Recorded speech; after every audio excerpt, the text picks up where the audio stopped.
नमस्कार विद्यार्थी मित्रांनो, आपलं सर्वांचं पुन्हा एकदा स्वागत आहे द जीनियस अकॅडमीच्या या डिजिटल प्लॅटफॉर्मवर. मित्रांनो, या व्हिडिओमध्ये आपण जे काही सिरीज सुरू केली होती राज्यसेवा पूर्वपरीक्षा, तर मागील 2019 ते 2023पर्यंत प्रिलिम्सला आलेल्या प्रत्येक सब्जेक्टनुसार PYQचं ॲनालिसिस आपण घेत आहोत. या अगोदर आपण इतिहास, भूगोल आणि सोबतच सायन्स देखील कव्हर केलेला आहे. याच्यानंतर आपण राज्यघटना किंवा इंडियन पॉलिटी जे आहे त्याच्यातील आपण प्रश्न इथं डिस्कस करणार आहोत. तर हे 5 वर्षांचे कंबाईन तुम्हाला एका ठिकाणी सर्व प्रश्न तुमच्या डोळ्याखालून गेल्यामुळे तुम्हाला नेमकं कोणत्या घटकावर आयोग प्रश्न विचारत आहे त्याचा एक अंदाज येईल आणि त्याच अनुषंगानं तुमचा अभ्यास देखील एक प्रकारे सेग्रिगेट होणार आहे की तुमचा फोकस बरोबर हवं त्या घटकाकडे तुमचा जाणार आहे. तर त्या दृष्टीने अत्यंत फायदेशीर असा हा व्हिडिओ ठरणार आहे. तर नक्कीच शेवटपर्यंत जोडलेले राहा. सर्व प्रश्न एकदा डोळ्याखालून गेले तर तुम्हाला आयोगाचा ट्रेंड दिसून येईल 5 वर्षामध्ये. तर त्यासाठी आपण प्रत्यक्ष प्रश्नांना सुरू करूयात आता.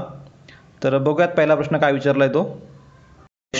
नाही, 164 म्हणजे काय, तर आपल्या राज्याच्या मंत्रिमंडळासंबंधित प्रश्न आहे.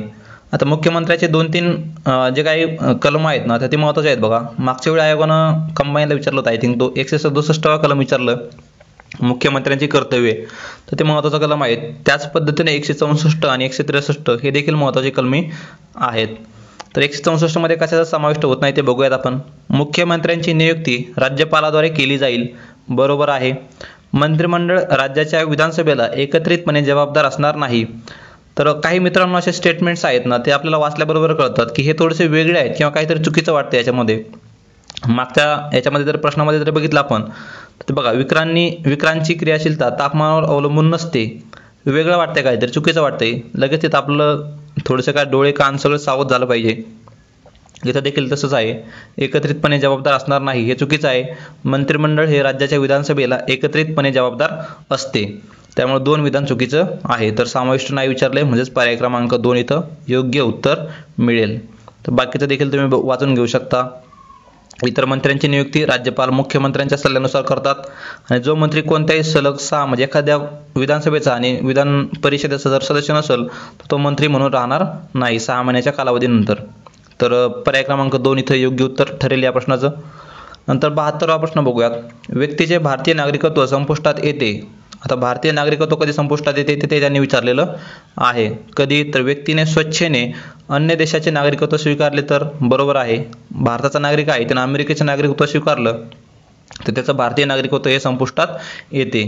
नंतर ब विधान काय सांगतंय, तर व्यक्तीस नोंदणीद्वारे नागरिकत्व मिळाल्यावर 5 वर्षाच्या कालावधीत त्यास 18 महिन्यांचा कारावास झाला असेल तर हे चुकीचं आहे बघा. 2 वर्षांचा कारावासाची तरतूद आहे. 5 वर्षाच्या कालावधीत त्याला जर 2 वर्षाचा कारावास झाला म्हणजेच 12×24 महिन्यांचा कारावास जर झाला तर त्याचं काहीतरी सदस्यत्व रद्द होतं, म्हणजे ब विधान चुकीचं आहे. नंतर क विधान वाचूयात. फसवणूक, गैरप्रकार करून नागरिकत्व मिळवलेले आहे असे भारत सरकारचे समाधान झाले तर त्याचं नागरिकत्व संपुष्टात येऊ शकतं. तर क विधान देखील बरोबर आहे, अ देखील बरोबर आहे. आता शेवटचं ड विधान वाचूयात. व्यक्तीने भारतीय राज्यघटनेशी अनिष्ठा दाखवली असेल तर, म्हणजे काय, तर डिसलॉयल्टी दाखवली कॉन्स्टिट्यूशन सोबत, तरी देखील त्याचं ते सदस्यत्व रद्द होऊ शकतं. म्हणजेच अ, क आणि ड हे विधाने बरोबर आहेत. पर्याय क्रमांक 2 इथं योग्य ठरेल. अ, क आणि ड. 72चा आहे पर्याय क्रमांक 2 योग्य उत्तर. 73व्या प्रश्नाकडे जाऊयात. भारतीय संविधानात स्वीकार केल्यासंदर्भात खालीलपैकी योग्य जोडी किंवा जोड्या कोणत्या आहेत. तर अमेरिकेकडून आपण उपराष्ट्रपतीपद घेतले, बरोबर आहे.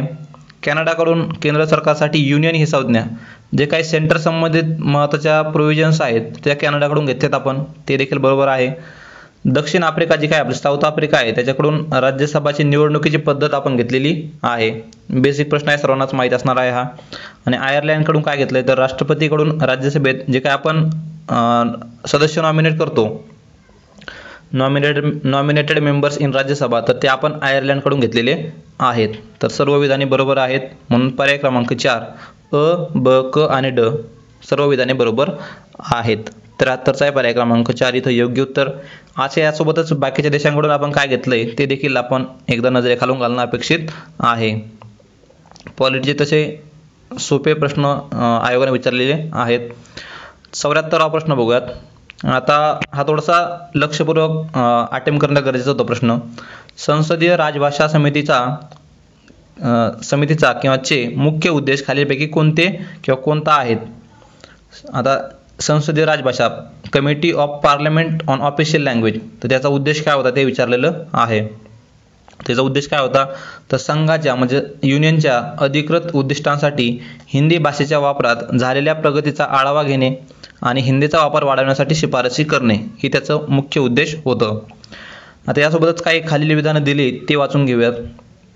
नवीन घटक राज्यांच्या भाषिक मागण्यांकडे लक्ष देणे आणि त्या संदर्भात सूचना करणे, तर हे विधान चुकीचं आहे. प्रथम अंशी आपल्याला वाटू शकतं की नवीन घटक राज्यांच्या भाषिक मागण्यांकडे लक्ष देणे हे चांगलं वाटत आहे, पण नवीन घटक राज्यांच्या भाषिक मागण्याकडे लक्ष देणे म्हणजेच काय, तर एखाद्या प्रांताची भाषा वेगळी असेल तर तो प्रांत वेगळ्या राज्याची मागणी करू शकतो. तर याच्याकडे त्याचं लक्ष देणं ह्या समितीला किंवा या कमिटीला म्हणजे तो उद्देश नव्हता त्या कमिटीचा, त्यामुळे ब विधान चुकीचं आहे. धोक्यात आलेल्या भाषा ओळखणे आणि त्यांच्या संरक्षणासाठी शिफारस करणे असा कुठलाही त्याचा उद्देश नव्हता. आणि स्थानिक भाषा शिक्षणाचे परीक्षण करणे आणि त्रिभाषा सूत्राची प्रभावी अंमलबजावणी करण्यासाठी शिफारसी करणे हे देखील त्याचा उद्देश नव्हता. केवळ एक हा इथं उद्देश होता. थोडंसं आपण निष्काळजीपणाने सोडवलं तर चुकण्याचे चान्सेस इथं होते. वरीलपैकी सर्व हा देखील ऑप्शन होता, त्यामुळं जास्तीत जास्त चुकण्याचे चान्सेस होतात इथं. तर 74चा आहे पर्याय क्रमांक 1 इथं योग्य उत्तर. फक्त काय तर केंद्रानं आतापर्यंत जो काही ऑफिशियल लँग्वेज म्हणून भाषा वापरली हिंदी, तर तिचा विकास किती झाला आहे, तर तेच एक महत्त्वाचा उद्देश या समितीचं होतं. नंतर 75वा प्रश्न बघूयात. आता हा 75वा प्रश्न कॅन्सल झालेला आहे मित्रांनो. तर कॅन्सल होण्याचं कारण काय, तर 1/5 सदस्य नसून 1/3 सदस्य आहेत आणि बाकी ह्या तिन्हीपैकी एक निवडायचं होतं, कारण सर्व ठिकाणी मुख्यमंत्र्यांची नावं दिलेली आहेत. कोणत्या मंत्रिमंडळाने निर्णय घेतला होता, तर ते सुधाकरराव नाईक हे उत्तर बरोबर होतं. म्हणजे अ आणि क हे पर्याय आला असतं उत्तर, अ आणि ब पर्याय उत्तर आलं असतं बघा. अ आणि ब म्हणजे हा पर्याय योग्य ठरला असता, पण आयोगाने इथे 1/5 सदस्यांनी दिले ते चुकीचं आहे. 1/3 सदस्य आहेत तिथं आणि आयोगाने शेवटी हा प्रश्न कॅन्सल केलेला आहे. 75वा रद्द झालेला प्रश्न आहे. नंतर 76वा प्रश्न बघूयात. पुढीलपैकी बिगर घटनात्मक संस्था कोणती आहेत? सोप्या कॅटेगरीतला प्रश्न आहे. बिगर घटनात्मक म्हणजेच नॉन कॉन्स्टिट्यूशनल, संविधानात ज्याचा समावेश नाही किंवा उल्लेख नाही.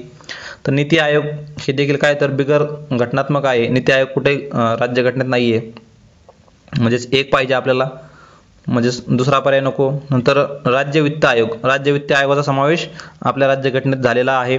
म्हणजे त्याचा कलम जर बघितला आपण तर पंचायत राजमध्ये दिसून येईल आपल्याला 243 मध्ये. 243 मध्ये किती, तर पंचायत राजसाठी 243 आहे आणि शहरी स्थानिक स्वराज्य संस्थांसाठी 243 वाय, 243 आहे आणि 243 वाय हे राज्य वित्त आयोगासंबंधित आहेत. यासोबतच राष्ट्रीय मागासवर्गीय आयोग, राष्ट्रीय मागासवर्गीय आयोग म्हणजे 338 बी, याला आपल्या 102व्या घटना दुरुस्तीनुसार काय आपण हे दिलेलं आहे, घटनात्मक दर्जा दिलेला आहे 338 बी. नंतर केंद्रीय माहिती आयोग आपला RTI जो आहे 2005चा, त्यानुसार दर्जा मिळालेला आहे. याचा समावेश राज्यघटनेत कुठेही नाही, म्हणजे 1 आणि 4 हे पर्याय बरोबर आहेत. तर 76चा आहे पर्याय क्रमांक 4. नंतर पुढील प्रश्नाकडे जाऊयात. 77वा प्रश्न बघूयात. लोकपाल आणि लोकायुक्त अधिनियम 2016च्या काही प्रमुख तरतुदी विचारलेल्या आहेत. आता बघूयात प्रश्न काय सांगत आहे. तर लोकपाल आणि लोकायुक्त सुधारणा अधिनियम 2016 त्याच्या प्रमुख तरतुदी.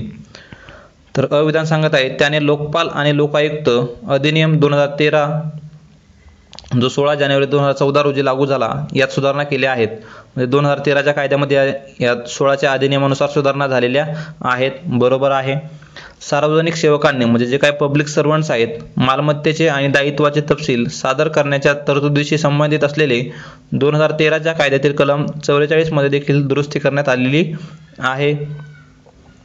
नंतर सर्व घटक राज्यांनी, तर हे देखील बरोबर असू शकतं, काही वेगळं वाटत नाही. सर्व घटक राज्यांनी लोकायुक्त पदाची स्थापना 1 वर्षाच्या आत करावी असे बंधनकारक करण्यात आले.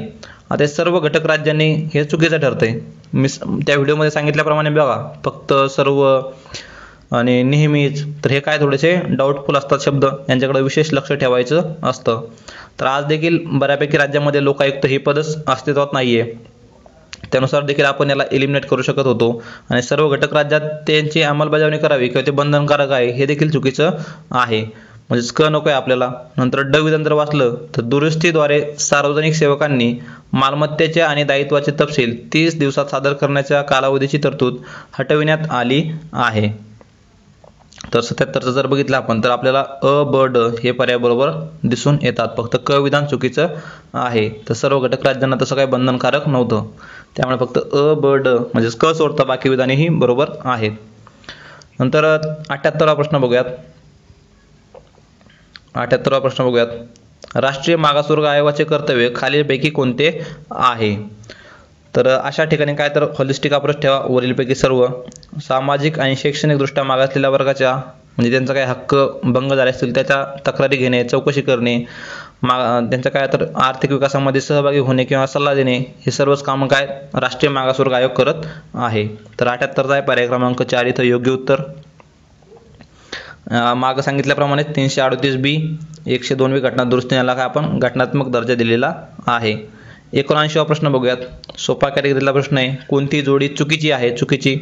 कम्युनिस्ट पार्टी ऑफ इंडिया मार्क्सवादी 1964ला स्थापना आहे, बरोबर आहे. Communist party of India CPI D Raja याचे जनरल सेक्रेटरी आहेत. तर 1926 नसून 1925 आहे बघा ती. 1925 26 डिसेंबर 1925ला याची स्थापना झालेली आहे. तर बहुजन समाज पक्ष BSP आपल्या मायावतींचा 1984ची स्थापना. ऑल इंडिया ममता दीदींचा तर ते 1998चा, बरोबर आहे. फक्त पर्याय क्रमांक 2 चुकीचा आहे. तर 79चा मिळेल पर्याय क्रमांक 2. नंतर पुढील प्रश्नाकडे जाऊयात. तर बाकीचे देखील जे काय आपले राष्ट्रीय पक्ष आहेत त्यांची स्थापना देखील बघून ठेवा, त्यांचे अध्यक्ष देखील बघून ठेवा. आपल्या यूट्यूब चॅनलवर एक व्हिडिओ देखील आहे बघा या राष्ट्रीय पक्षासंबंधित, ते देखील तुम्ही बघू शकता. 80वा प्रश्न बघूयात आता. योग्य जोड्या जुळवा. तर खाली लिंक देखील दिलेली आहे बघा त्या राष्ट्रीय पक्षांची, तर ते खाली डिस्क्रिप्शनमध्ये लिंक आहे, तिथून तुम्ही ते बघू शकतात. योग्य जोड्या जुळवा. आता काही भाग दिलेले आहेत. सोपा कॅटेगरीतला प्रश्न आहे. भाग 1 कशा संबंधित सांगतो आपल्या संविधानाचा? तर संघराज्य आणि त्याचं कार्यक्षेत्र जे आहे हा भाग 1 सांगतो. भाग 3 काय सांगतो? तर आपले मूलभूत हक्क सांगतो. भाग 9 मध्ये काय तर पंचायत राज आणि भाग 2 मध्ये काय नागरिकत्व. तर 80चा त्यानुसार मिळेल आपल्याला पर्याय क्रमांक 4 योग्य उत्तर. अ साठी 4, अ साठी 4 एकाच 2 ठिकाणी आहे. अ साठी 4, नंतर ब साठी 1, ब साठी 1 या ठिकाणी मिळत आहे. म्हणजेच 80चा मिळेल पर्याय क्रमांक 4 इथं योग्य उत्तर. नंतर 5व्या अनुसूचीमधील अनुसूचित क्षेत्रे आणि अनुसूचित जनजाती यांच्या प्रशासनासंबंधी राज्यघटनेतील तरतुदी कोण बदलू शकतात? तर ती सामान्य कायदा करून संसद बदलू शकते. तर राज्यघटनेतील तरतुदी बदलण्याचा अधिकार दुसरा कोणालाही नाहीये, ते संसद बदलू शकते. तर 81चा त्यानुसार पर्याय क्रमांक 4 योग्य ठरेल. तर सामान्य कायदा करून संसद ती काय राज्यघटनेतील तरतूद बदलू शकते 5व्या अनुसूचीतील क्षेत्रासाठी. नंतर 82वा प्रश्न. स्वामित्व योजना. तर स्वामित्व योजनेचे उद्दिष्ट खालीलपैकी कोणती आहेत? हा करंट अफेअर रिलेटेड प्रश्न म्हणता येईल. स्वामित्व आपण त्या स्कीमच्या व्हिडिओमध्ये देखील ही स्वामित्व योजना कव्हर केलेली आहे. तर स्वामित्व म्हणजे काय? तर बघा, ग्रामस्थांना त्यांच्या मालमत्तेचा वापर कर्ज घेण्यासाठी करून आर्थिक स्थिरता सुनिश्चित करणे. स्वामित्व म्हणजे काय? तर तुमची गावाकडे एखादी प्रॉपर्टी असेल तर तुम्हाला त्या जमिनीवरचा हक्क मिळवून देणे, तर हेच आहे स्वामित्व योजना. तर ग्रामस्थांना त्यांच्या मालमत्तेचा वापर कर्ज घेण्यासाठी करून आर्थिक स्थिरता सुनिश्चित करणे. म्हणजे एक प्रकार तुम्हाला काही कार्ड दिलं जातं बघा, डिजिटल कार्ड, आपलं जसं वोटिंग कार्ड आहे तर त्याप्रमाणे कार्ड दिलं जातं तुमच्या प्रॉपर्टीचं. तर ते कार्ड तुम्ही कशासाठी वापरू शकता? तर कर्ज घेण्यासाठी तुम्ही ते वापरू शकता. ही स्वामित्व योजना फक्त ग्रामीण भागापुरतीच मर्यादित आहे. शहरी भागासाठी याचा काही तरतूद नाही आहे तिथं, त्यामुळे ब विधान चुकीचं आहे. नंतर मालमत्तेशी संबंधित वाद कमी करणे हे देखील उद्दिष्ट होते त्याच्यामध्ये, आणि मालमत्ता कर निश्चित करणे हे देखील उद्दिष्ट आहे. म्हणजेच ब सोडता बाकी विधाने बरोबर आहेत. म्हणजेच पर्याय क्रमांक 3 इथं योग्य उत्तर मिळेल. अ, क आणि ड. तर 82चा आहे पर्याय क्रमांक 3. 83वा प्रश्न बघूयात. शून्य प्रहर म्हणजे 0 आवर. तर या संबंधित खालील विधाने विचारात घ्या. थोडासा किचकट किंवा लेंदी प्रश्न म्हणता येईल हा. इथं वरीलपैकी सर्व पर्याय नसल्यामुळे अजून थोडं सोपं झालेलं आहे सोडवण्यासाठी. तर शून्य प्रहर काय सांगतोय? तर प्रश्नोत्तराच्या तासानंतर आणि कागदपत्रे ठेवण्याआधीची वेळ आणि सभागृहात कोणतेही सूचीबद्ध कामकाज सुरू होण्यापूर्वीची वेळ शून्य प्रहर म्हणून ओळखली जाते. बरोबर आहे. शून्य प्रहर दरम्यान मुद्दे मांडण्यासाठी सदस्य दररोज सकाळी 8 ते 9:30 या वेळेत सभापती सूचना देतात आता काही ठिकाणी मी वाचलो याचं तर 10 वाजेपर्यंत त्या सूचना देऊ शकतात, पण एवढं टेक्निकल आपल्याला माहीत असेल याची काही शाश्वती नाही. पण त्या 10 वाजेपर्यंत त्याला काय ते सूचना देऊ शकतात, त्यानुसार ब विधान चुकीचं ठरतंय. सध्या 0 तासादरम्यान प्राधान्यक्रमानुसार दररोज 30 प्रकरणे इथं मांडण्याची परवानगी आहे, तर 30 नसून ते 20 प्रकरणे मांडण्याची तरतूद आहे, त्यानुसार क देखील चुकीचं ठरतं. 0 तासाबाबत नियमात कोणतीही तरतूद नसल्याने कोणत्याही दिवशी किती प्रकरणे मांडता येतील यावर कमाल मर्यादा नाही. तर 83चा मिळेल आपल्याला पर्याय क्रमांक 4 इथं योग्य उत्तर अ आणि ड. तर 83चा पर्याय क्रमांक 4. तर क विधान तर चुकीचं ठरतंय, पण फक्त अ आणि ड म्हणजे काय एक प्रकारे 20 सुद्धा नसू शकतं इथं. किती प्रकरणे मांडता येतील यावर कमाल मर्यादा नाहीये, म्हणजे कितीही मांडू शकतो आपण तिथं. मग तर अ आणि ड ही विधानं आयोगानं बरोबर दिलेली आहेत, म्हणजेच पर्याय क्रमांक 4. 83चा आहे पर्याय क्रमांक 4. तर एवढं डिटेल आपल्याला 0 आवर बद्दल माहिती असेल याची काही गॅरंटी नाही आहे, इथं तुम्ही थोडंसं चुकू शकतात. तर 83चा आहे पर्याय क्रमांक 4. 84वा प्रश्न बघूयात. 84वा प्रश्न काय सांगत आहे, भारतातील केंद्र व राज्य शासन यांच्यातील कायदेविषयक परस्पर संबंधाबाबत खालीलपैकी कोणती विधाने बरोबर आहेत. शेतजमिनी व्यतिरिक्त इतर मालमत्तेचे हस्तांतरण हा विषय समवर्ती सूचीमध्ये समाविष्ट आहे. नंतर शेतीयोग्य जमीन सोडून इतर प्रकारच्या संपत्तीवरील कर हा विषय संघ सूचीमध्ये समाविष्ट आहे. शेतीयोग्य जमीन सोडून इतर प्रकारच्या संपत्तीवरील कर हा संघ सूचीमध्ये सेंट्रल लिस्टमध्ये आहे, केंद्र सरकारकडे आहे, बरोबर आहे. शेती जमीन व्यतिरिक्त इतर मालमत्तेचे हस्तांतरण हा विषय समवर्ती सूचीमध्ये आहे, बरोबर आहे. करमणूक कर हा विषय समवर्ती सूचीमध्ये समाविष्ट आहे. तर करमणूक कर एंटरटेनमेंट टॅक्स हा स्टेट गव्हर्नमेंटकडे असतो बघा, जो पिक्चर वगैरे टॅक्स लागतो काही प्रमाणात, तो करमणूक कर हा जो आहे तर तो स्टेटकडे असतो. पुरातन वस्तू संग्रहालय हा विषय राज्य सूचीमध्ये समाविष्ट आहे, ते देखील बरोबर आहे. तर 84 मिळेल आपल्याला पर्याय क्रमांक 3 अ ब ड ही विधाने बरोबर आहेत. अ ब ड त्यांनी बरोबर विचारलेत. अ विधान बरोबर आहे, ब बरोबर आहे, क चुकीचा आहे. करमणूक कर हा राज्य सूचीमध्ये येतो आणि ड देखील बरोबर आहे. तर 84चा आहे पर्याय क्रमांक 3 इथं योग्य उत्तर. 85वा प्रश्न बघूयात. घटना परिषदेमध्ये विस्तृत चर्चा होऊन पुढील तरतुदीचा समावेश करण्यात आला. खालीलपैकी कोणत्या अनुच्छेदांचा त्यात समावेश होत नाही. घटना परिषदेमध्ये विस्तृत चर्चा होऊन पुढील तरतुदीचा समावेश करण्यात आला म्हणजे एक प्रकारे काय तर त्यांनी ओरिजिनल याच्यामध्ये म्हणजे जेव्हा घटना तयार झाली तर त्याच्यामध्ये काय काय होतं किंवा खालीलपैकी कुठली गोष्ट एक प्रकारे घटना दुरुस्तीने ॲड करण्यात आलेली आहे असं त्यांनी इनडायरेक्टली प्रश्न विचारलेला आहे. तर अनुच्छेद 51A जे काय आपल्या फंडामेंटल ड्युटीज आहेत, मूलभूत कर्तव्य आहेत, हे नंतर घटना दुरुस्ती करून ॲड करण्यात आलेली आहेत. त्यामुळे पर्याय क्रमांक 1 हा वेगळा आहे. बाकीची घटना दुरुस्तीची जी तरतूद आहे कलम 368 अंतर्गत ही सुरुवातीपासूनच आपल्या राज्यघटनेमध्ये अस्तित्वात आहे. यासोबतच 352 नुसार असणारी आपली राष्ट्रीय आणीबाणी नॅशनल इमर्जन्सी याची तरतूद देखील आधीपासून आहे आणि जो काय ऑर्डिनन्स काढण्याचा अधिकार आहे तो 123 नुसार तो देखील आधीपासूनच आहे. म्हणजे वेगळा पर्याय जर बघितला याच्यामध्ये तर पर्याय क्रमांक 1 जो 51A जो आहे आपला फंडामेंटल ड्युटीजचा तो नंतर ॲड करण्यात आलेला आहे आणि संबंधित प्रश्नाचं उत्तर देखील तोच ठरणार आहे. फक्त एक बरोबर आहे. तर 85चा आहे पर्याय क्रमांक 1 इथं योग्य उत्तर. नंतर 86वा प्रश्न लोकशाहीसाठी आता एक विधान दिलेलं आहे किंवा हे विधान कोणी म्हटलेलं असं विचारलं आहे त्यांनी. तर हे संबंधित विधान जे आहे आपलं डॉक्टर बाबासाहेब आंबेडकर यांनी म्हटलेलं आहे. ते काय म्हटले होते, DPSP संबंधित किंवा आपले डायरेक्टिव्ह प्रिन्सिपल जे आहेत राज्य धोरणाची मार्गदर्शक तत्त्वे त्या संबंधित विधान आहे. बघूयात काय म्हटले ते. तर संसदीय लोकशाहीसाठी निर्माण करण्यात आलेल्या राज्यघटनेत मार्गदर्शक तत्वांचा समावेश करणे हे एक नाविन्यपूर्ण वैशिष्ट्य आहे. ही तत्वे बंधनकारक स्वरूपाची नाहीत. बरोबर आहे, आपले DPSP हे बंधनकारक नाही आहेत. मात्र सत्तेवर जो कोणी येईल तो त्याचा मनमानीपणे वापर करू शकणार नाही. त्याला या तत्वांचा आदर करावा लागेल. त्यांचा भंग झाल्यास त्याबद्दल न्यायालयासमोर जाब द्यावा लागणार नाही, परंतु निवडणुकीच्या वेळी मतदारांना निश्चितपणे उत्तर द्यावे लागेल. तर असं विधान खालीलपैकी कोणी म्हटलेलं आहे तर ते डॉक्टर भीमराव आंबेडकर यांनी म्हटलेलं आहे. म्हणजे जे काही DPSP आहेत तर DPSP जरी त्यांना आपल्याला लीगल प्रोटेक्शन दिलेलं नसेल, आपण जरी कोर्टात जाऊ शकलो नसतो, कोर्टात जाण्याचे त्याला प्रोव्हिजन केलेली नाही आहे, पण नक्कीच निवडणुकीच्या वेळी त्याला जनता विचारू शकते की आमच्यासाठी हे तुम्ही लागू केलेलं नाही आहे किंवा त्याची मागणी करू शकतात. तर त्या संबंधित हे विधान डॉक्टर बाबासाहेब आंबेडकर यांनी केलेलं आहे. 56चा आहे पर्याय क्रमांक 3 इथं योग्य उत्तर. 57वा प्रश्न बघूयात. भारताच्या नियंत्रक व महालेखा परीक्षकाबाबत खालील विधाने विचारात घ्या. नियंत्रक व महालेखा परीक्षकाबाबत तर कॅग संबंधित आहेत. ते राष्ट्रपतीची मर्जी असेपर्यंत आपल्या पदावर राहतात. तर हे चुकीचं आहे. राष्ट्रपतीची मर्जी असेपर्यंत पदावर राहत नाहीत. संपूर्ण 6 वर्षाचा कार्यकाळ आहे त्यांना. आणि जसं सुप्रीम कोर्टच्या जजला रिमूव्ह केलं जातं, काढलं जातं, त्याच प्रकारे त्यांना काढू शकतात. त्याच्यामुळे राष्ट्रपतीची मर्जी असेपर्यंत पदावर राहतात हे विधान चुकीचं आहे. तर ते सर्वोच्च न्यायालयाच्या न्यायाधीश इतके वेतन घेतात हे देखील बरोबर आहे. ते सर्वोच्च न्यायालयाचे न्यायाधीश इतके वेतन घेतात. ते म्हणजे आपल्या सुप्रीम कोर्टच्या जज इतकं त्यांना पगार असतो. ते पदग्रहण करण्यापूर्वी भारताच्या सर्वोच्च न्यायालयाच्या मुख्य न्यायाधीशांच्या उपस्थितीत शपथ घेतात. तर हे चुकीचं आहे. राष्ट्रपती त्यांना शपथ देतात. त्याच्यामुळे सी विधान देखील चुकीचं आहे.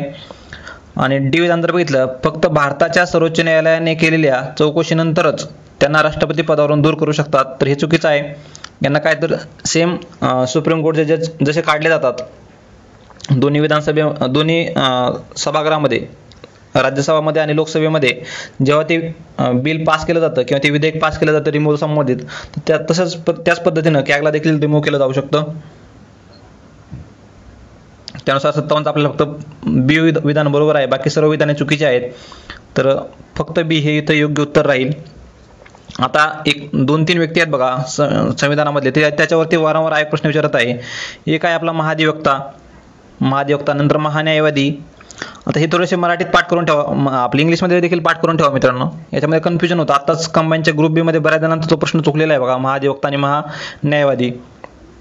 अटॉर्नी जनरल ऑफ इंडिया असतो आणि ॲडव्होकेट जनरल ऑफ स्टेट असतो. तर हे दोन वर देखील आयोग वारंवार प्रश्न विचारत आहे. नंतर यासोबतच कॅगवर देखील प्रश्न आयोगाने वारंवार विचारलेले आहेत. ही 3 व्यक्ती तुम्ही नक्कीच पाठ करून ठेवलेच पाहिजेत. त्याच्यावरती बरीचशी माहिती, त्यांचं रिमूव्हल कसं आहे किंवा त्यांची नियुक्ती कोण करतं, तर हे थोडेसे बघून ठेवा. नंतर 58 प्रश्न बघूयात. खालीलपैकी कोण राष्ट्रीय महिला आयोगाच्या पहिल्या अध्यक्ष होत्या?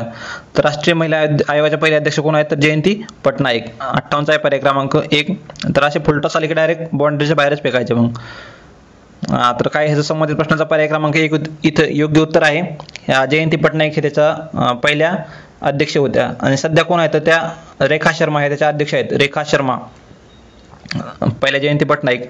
याचा जर बघितलं आपण महिला याचा कोणत्या ॲक्टनुसार, तर 1990च्या ॲक्टनुसार स्थापन झालेली आहे. 1992 रोजी स्थापना झाली याची. तर हे देखील महत्त्वाचं आहे. याच्यामध्ये काय एक अध्यक्ष आणि 5 सदस्य असतात. आणि सध्या कोण अध्यक्ष आहे? तर ते रेखा शर्मा हे त्याचे अध्यक्ष आहेत. 58 प्रश्न बघितला तर आपण जयंती पटनाईक. नंतर 59 प्रश्न बघूयात. भारतीय राज्यघटनेच्या कोणत्या कलमानुसार विधानसभेने तशा आशयाचा ठराव संमत केला असेल तर विधान परिषद स्थापन करण्याचा किंवा रद्द करण्याचा अधिकार संसदेस दिला जातो? म्हणजे विधान परिषद बरखास्त किंवा तयार करणे, तर यासंबंधित कोणतं कलम आहे? तर ते आहे 169. 169. तर राज्यामध्ये विधान परिषद विसर्जित करणे किंवा निर्माण करणे त्यासाठी काय 169 कलम आहे. पण त्यासाठी काय, तर संबंधित राज्याच्या विधानसभेनं तसं विधेयक पास करणं गरजेचं असतं. तर 59चा आहे पर्याय क्रमांक 4. 169. तर हे काही कलम आहेत बघा मित्रांनो, वारंवार आयोग याच्यावरती प्रश्न विचारत आहे. 167 बद्दल आत्ताच आयोगानं प्रिलिम्सला देखील प्रश्न विचारलेला होता.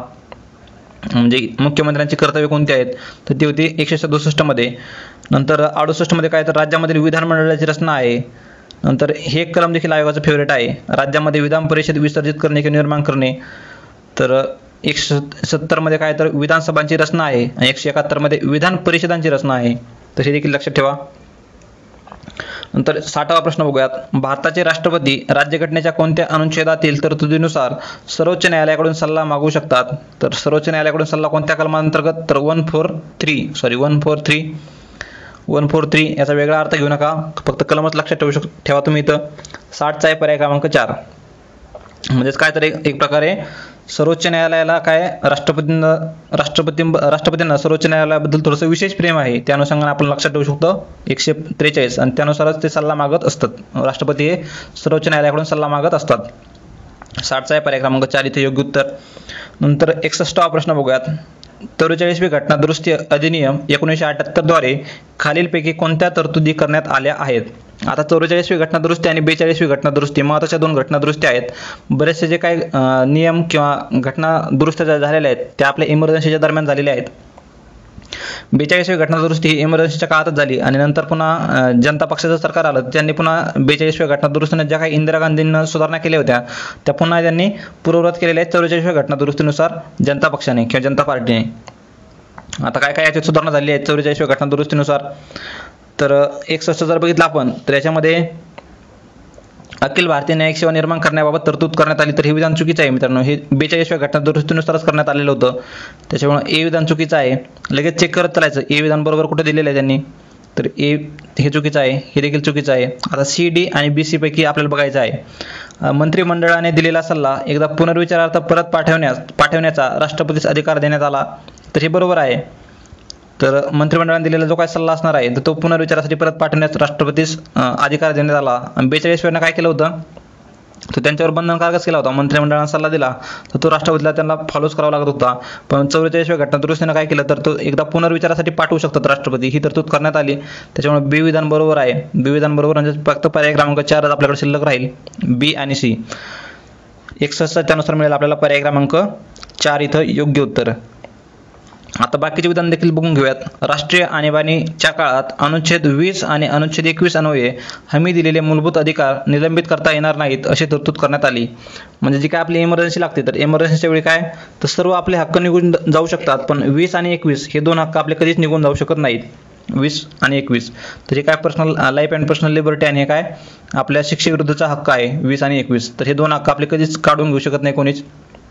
बाकी इतर हक्क जे आहेत आपले ते निलंबित होऊ शकतात. तर बी आणि सी दोन्ही विधाने बरोबर आहेत. आणि डी विधान जर बघितलं आपण, राज्य सूचीतील 5 विषय समवर्ती सूचीत हलवण्यात आले, तर डी विधान चुकीचं आहे मित्रांनो. हे 42व्या घटना दुरुस्तीनुसारच केलेलं होतं. जे 5 विषय आहेत ते आयोगाने याच्या अगोदर देखील विचारलेले आहेत. तर राज्य सूचीतील 5 विषय समवर्ती सूचीमध्ये हलवण्यात आले, ते कोणते होते तर ते एज्युकेशन एक होतं, शिक्षण, नंतर फॉरेस्ट म्हणजे वने म्हणजे शिक्षण, फॉरेस्ट, नंतर प्रोटेक्शन ऑफ वाईल्ड ॲनिमल्स म्हणजे काय प्राण्यांचं संरक्षण करणं, नंतर वजन आणि मापे हे देखील त्याच्यामध्ये होतं. तर अशा प्रकारचे 5 सब्जेक्ट त्याच्यामध्ये होते, education, forest, protection of wild animals, वजन मापे आणि ऑर्गनायझेशन ऑफ ऑल कोर्ट्स. म्हणजे फक्त सुप्रीम कोर्ट व्यतिरिक्त बाकी कोर्टचं काय ते ऑर्गनायझेशन असेल किंवा त्याचं स्ट्रक्चर जे असेल तर त्याची देखील तरतूद जी आहे तर ती समवर्ती सूचीमध्ये करण्यात आलेली होती. काय तो विषय समवर्ती सूचीत हलवण्यात आलेला होता. तर हे 5 सब्जेक्ट होते बघा. आयोग वारंवार विचारत आहे. तर 61 मिळतो आपल्याला पर्याय क्रमांक 4 इथं योग्य उत्तर, पर्याय क्रमांक 4. नंतर 62वा प्रश्न बघूयात. तर इथं काही तुम्हाला नोट देखील ॲड करून दिलेले बघा, 44व्या आणि 42व्या घटना दुरुस्ती संबंधित. हे देखील तुम्ही एक स्क्रीनशॉट काढून ठेवायचा. त्याचे 5 सब्जेक्ट आहेत बघा, education, forest, protection of wild animals and birds, weights and measures, constitution and organisation of all courts except supreme court. तर यासाठी देखील तुम्ही स्क्रीनशॉट काढून घेऊ शकता किंवा तुमच्या स्वतःच्या नोट्समध्ये याला इन्क्लूड करू शकता. नंतर 44वा झाल्यानंतर आपण 62वा प्रश्न बघूयात. 61वा झाला आपला. नंतर 62वा प्रश्न बघूयात. खालीलपैकी कोणत्या समित्यांमध्ये संसदेच्या दोन्ही सभागृहांच्या प्रतिनिधींचा समावेश असतो? तर दोन्ही सभागृहांच्या म्हणजे कोणत्या, लोकसभेचा देखील आणि राज्यसभेचा देखील. पण याच्यामध्ये जर बघितलं आपण तर एस्टिमेट कमिटी आपल्याला माहिती आहे, फक्त याच्यात काय लोकसभेचा समावेश असतो, राज्यसभेचा नसतो. तर ई विधान चुकीचं ठरलं इथं. ई विधान काढून टाका, मग ई नको आहे, तर एक पर्याय निघतोय आपला. नंतर बिझनेस ॲडवायझरी कमिटी, याच्यामध्ये देखील काय फक्त लोकसभेचा समावेश असतो, बिझनेस ॲडवायझरी कमिटी. म्हणजे सी देखील नको आहे, सी देखील नको आहे. म्हणजे ए बी राहतात, ए बी डी आणि ए बी. आता पुन्हा बघायचं आपल्याला, म्हणजे सी देखील नाही आहे. म्हणजे सी मध्ये देखील काय आपलं बिझनेस ॲडवायझरी कमिटीमध्ये देखील लोकसभेचा समावेश असतो फक्त. आणि विशेष अधिकार समिती आहे तर ही दोन्ही सभागृहांसाठी वेगवेगळी असते बघा. विशेष अधिकार समिती ही देखील, डी देखील चुकीचं आहे इथं.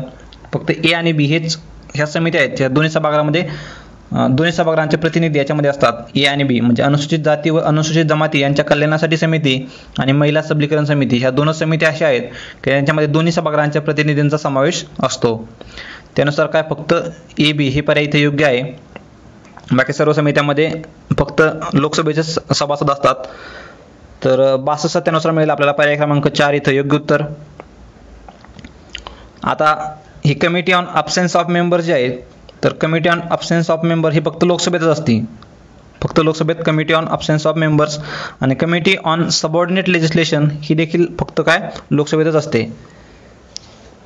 तर त्यानुसार आपल्याला 62 मिळतो पर्याय क्रमांक 4 इथं योग्य उत्तर. थोडासा किचकट प्रश्न होता मित्रांनो हा तसा, कारण एस्टिमेट कमिटीबद्दल आपल्याला माहिती होतं आणि बिझनेस ॲडवायझरीबद्दल माहिती होतं, पण कमिटी ऑन प्रिव्हिलेजेसबद्दल एवढं आपल्याला वाचण्यात येत नाही. कारण याचा अध्यक्ष जो असतो तो लोकसभेचा सभापती असतो. Business advisory committee, rules committee आणि एस्टिमेट कमिटीमध्ये आपल्या वाचनातच आहे. त्या 3 कमिट्यांपैकी एक कमिटी आहे ती. तर त्यानुसार हे 2 कमिट्या तर माहीत होत्या, पण आपल्याला 1 आणि 4 मध्ये पुन्हा कन्फ्युजन राहिलं असतं. तर संबंधित प्रश्नाचा पर्याय क्रमांक 4 हे योग्य उत्तर दिलेलं आहे. 62 आहे पर्याय क्रमांक 4. नंतर 63वा प्रश्न बघूयात. राष्ट्रीय अनुसूचित जाती म्हणजे SC जे आहेत, तर NCSC आपण मागे बघितला, SC ST बद्दल आयोग बघितला. तर त्याचप्रमाणे national commission for schedule caste is constituted by which article of the constitution. तर कोणत्या आर्टिकलद्वारे स्थापन केलेला आहे तो? तर आर्टिकल 338 अंतर्गत. आणि NCST STचा जो आयोग आहे तो 338A अंतर्गत आहे. आणि शेड्यूल कास्ट जो आहे तो 338 आहे. कोणती घटना दुरुस्ती? 89वी घटना दुरुस्ती. तर 63 आहे पर्याय क्रमांक 2 इथं योग्य उत्तर. नंतर पुढील प्रश्नाकडे जाऊयात. 64वा प्रश्न बघूयात आता. 13 डिसेंबर 1946 रोजी डॅश डॅश यांनी भारताच्या घटना समितीमध्ये उद्दिष्टांचा ठराव मांडलेला आहे. उद्दिष्टांचा ठराव म्हणजे काय? आपला ऑब्जेक्टिव्ह रिझोल्यूशन कोणी मांडलेला आहे? तर ते पंडित जवाहरलाल नेहरू यांनी मांडलेलं आहे. ही तारीख देखील आयोगाने खूप वेळा विचारलेली आहे. 13 डिसेंबर रोजी ते काय ऑब्जेक्टिव्ह रिझोल्यूशन मांडलेलं आहे. तर प्रिअम्बलच्या सुरुवातीच्या ज्या काही तारखा आहेत त्या देखील आयोग खूप वारंवार विचारत आहे. त्या देखील तुम्ही एकदा एका पेजवर नोट करून ठेवा. तर ऑब्जेक्टिव्ह रिझोल्यूशन कधी मांडलं किंवा कोणी मांडलं असा प्रश्न परत येऊ शकतो. तर 13 डिसेंबर 1946 रोजी पंडित जवाहरलाल नेहरू यांनी मांडलेलं आहे. आणि याच ऑब्जेक्टिव्ह रिझोल्यूशनचं पुढं रूपांतर कशामध्ये झालंय? तर ते आपलं प्रिअम्बलमध्ये झालंय किंवा प्रस्तावनेमध्ये झालेलं आहे. तर 64 मिळतो आपल्याला पर्याय क्रमांक 4 इथं योग्य उत्तर. नंतर 65वा प्रश्न बघूयात. खालील विधाने विचारात घ्या. विभागीय खटल्यांसह म्हणजे डिपार्टमेंटल प्रोसिडिंग्स कोणत्याही खटल्यात कोणत्याही व्यक्तीस एकाच गुन्ह्यासाठी एकापेक्षा अधिक वेळा आरोपी केले जाणार नाही व एकापेक्षा अधिक वेळा शिक्षा दिली जाणार नाही. आता तिथं जर तुम्ही वाचलं पॉलिटीमध्ये तर डिपार्टमेंटल प्रोसिडिंग बद्दल ही तरतूद नाही आहे तशी. बाकी इतर खटल्यामध्ये तरतूद आहे की एकाच गुन्ह्यासाठी तुम्हाला परत शिक्षा दिली जाऊ शकत नाही. पण एखाद्या डिपार्टमेंट अंतर्गत किंवा विभागाअंतर्गत तुम्हाला तसं प्रोटेक्शन दिलेलं नाही आहे. ते एक्सेप्शन करून दिलेलं आहे तिथे तुम्हाला. तर कोणत्याही खटल्यात कोणत्याही व्यक्तीस एकच गुन्ह्यासाठी इथून पुढचं विधान बरोबर आहे, पण हे डिपार्टमेंटल प्रोसिडिंग बद्दल ते तुम्हाला लागू होत नाही तो नियम किंवा तो हक्क तुमचा. त्यानुसार A विधान चुकीचं आहे. नंतर B विधान जर बघितलं आपण, स्वतः विरुद्ध साक्ष न देण्याबाबतचे संरक्षण हे तोंडी आणि कागदपत्री पुरावे या दोन्ही बाबत लागू आहे. हे देखील बरोबर आहे. म्हणजे तुम्ही स्वतः साठी साक्ष देऊ शकत नाही, स्वतः विरुद्ध साक्ष देऊ शकत नाही. तर हे देखील विधान बरोबर आहे. आपल्या संविधानाचं कलम 20 जर बघितलं त्याच्यामध्ये ह्या तरतुदी तुम्हाला मिळून दिसतील तिथं. नंतर C विधान बघूयात. स्वतः विरुद्ध साक्ष न देण्याबाबतचे संरक्षण फौजदारी आणि दिवाणी अशा दोन्ही खटल्यामध्ये लागू आहे. तर हे दिवाणी चुकीचं आहे मित्रांनो. इथं फक्त फौजदारी खटल्यामध्ये ते लागू आहे, दिवाणी नसून फक्त फौजदारी आहे. म्हणजे C विधान देखील चुकीचं आहे. इथं काय विचारलं त्यांनी आपल्याला? तर बरोबर विधाने विचारलेली आहेत. म्हणजे A विधान देखील चुकीचं आहे. इथं डिपार्टमेंटल प्रोसिडिंगमध्ये तशी तरतूद नाही आहे. आणि B विधान बरोबर आहे. आणि C विधान चुकीचं आहे कारण इथं फक्त फौजदारीसाठी आहे, दिवाणीसाठी नाही आहे. म्हणजे फक्त B विधान बरोबर असेल. त्यानुसार 65 आपल्याला पर्याय क्रमांक 2 इथं योग्य उत्तर मिळेल. 65 आहे पर्याय क्रमांक 2. नंतर 66वा प्रश्न बघूयात. खालील विधाने विचारात घेऊन योग्य पर्याय निवडा. राज्यघटनेतील अनुच्छेद 371A मध्ये नागालँडसाठी विशेष तरतूद करण्यात आलेली आहे. ते 371A मध्ये बघा, 371 मधील ते राज्य तुम्ही क्रमानं पाठ करून ठेवलेच पाहिजेत. A मध्ये कोणतं आहे, नंतर B मध्ये कुठलं राज्य आहे. ते एक शॉर्ट ट्रिक आहे बघा त्याचा, नागाचा असामनी. तर ते त्यानुसार तुम्ही ते लक्षात ठेवू शकता. तर नागाचा असामनी म्हणजे काय? तर नागालँड. नंतर असा म्हणजे आसाम, मणी म्हणजे मणिपूर. तर नंतर आणून म्हणजे आणून. तर A साठी 2 आहेत बघा, D आणि E. तर D आणि हे कोणते आंध्र प्रदेशसाठी आहेत आणून. तर अशी काही ट्रिक डेव्हलप करत चला आणि त्या सर्व राज्यांना तुम्ही लक्षात ठेवलेच पाहिजेत. 371A मध्ये कशाचा समावेश आहे? तर नागालँडचा समावेश आहे त्याच्यामध्ये. हे विधान बरोबर आहे. नंतर B विधान जर बघितलं आपण तर नागांच्या धार्मिक आणि सामाजिक प्रथांच्या बाबतीत संसदेच्या कोणत्याही कायद्यास नागालँड विधानसभेच्या मान्यतेशिवाय लागू करता येत नाहीत. तर नागालँड हे नॉर्थ ईस्ट स्टेट आहे बघा, त्याला विशेष तरतूद आहे तशी. किंवा संसदेने कुठलाही कायदा जर केला आणि त्यासाठी काय नागालँडच्या विधानसभेची परमिशन म्हणजे गरजेची असते. तर हे देखील विधान बरोबर आहे. आता C विधान हे थोडंसं तुम्हाला इथं डाऊटफुल वाटू शकतं. ट्वेनसांग हा नागालँडमधील सर्वाधिक विकसित जिल्हा आहे. आता पॉझिटिव्ह स्टेटमेंट आहे, आपण याला घेऊन जाणार आहोत. काय? ट्वेनसांग हा नागालँडमधील सर्वाधिक विकसित जिल्हा आहे. आपल्याला माहीत नाही, आपण महाराष्ट्रात राहतो. नागालँडच्या एवढी डिटेल माहिती आपल्याला असणं गरजेचं नाही आहे. पण याचं उत्तर देताना आयोगानं थोडंसं वेगळं उत्तर दिलेलं आहे. पर्याय क्रमांक 1 दिलेला आहे. ट्युएन्सांग हा नागालँडमधील सर्वाधिक विकसित जिल्हा आहे. हे विधान चुकीचं आहे. त्यानुसार 66 मिळतो आपल्याला पर्याय क्रमांक 1 इथं योग्य उत्तर. तर असा मित्रांनो एखादा प्रश्न चुकू शकतो इथं, आणि एखाद्यानं किती डिटेल अभ्यास केलेला असाल तर प्रत्येक राज्यातील प्रत्येक जिल्ह्यासंबंधित तो अशी एवढी न्यूज ठेवू शकत नाही की एवढी माहिती असू शकत नाही त्याला. तर आपण सर्व वरीलपैकी सर्व विधाने हे इथं उत्तर आपण गोल करणं गरजेचं होतं, आणि इथं चुकणं तुम्ही अपेक्षित होतं. संबंधित प्रश्नाचा पर्याय क्रमांक 1 इथं योग्य उत्तर आहे. नंतर 67वा प्रश्न बघूयात. खालीलपैकी आता इथे बघा सगळे पॉझिटिव्ह स्टेटमेंट आहेत, घेऊन जायचे आहेत.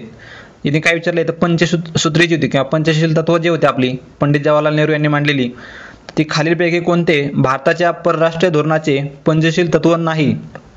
कोणतं पंचशील तत्व नाही असं विचारलंय त्यांनी. तर बघूयात. एकमेकांच्या प्रादेशिक अखंडता आणि सार्वभौमत्वाचा आदर करणे, म्हणजे काय त्यांची टेरिटोरियल इंटिग्रिटी आणि सोव्हरेनिटीचा काय रिस्पेक्ट करणे किंवा आदर करणे आहे हे देखील. नंतर परस्परांच्या अंतर्गत विषयामध्ये हस्तक्षेप न करणे हे देखील आहे पंचसूत्रीमध्ये. शांततापूर्ण सहअस्तित्व हे देखील आहे. म्हणजे काय यांनी काय नाही असं विचारलं त्यांनी. चांगले स्टेटमेंट वाटतात हे पंचसूत्रीमध्ये असावं का? तर नक्कीच असलं पाहिजे. त्यानुसार यापैकी नाही असं याचं योग्य उत्तर राहील. आता पंचसूत्री कोणती आहे तर इथे दिलेली आहे बघा. शांततामय आणि सहजीवनाच्या तत्वावर आधारलेले स्वतंत्र धोरण आखणारे. नंतर हे 3 दिलेले आहेत आणि बाकीची देखील इथे विधानं दिलेली आहेत. आता हे पाठ करणं अपेक्षित नाही मित्रांनो. पॉझिटिव्ह स्टेटमेंट्स आलेत ते घेऊन जायचे आहेत.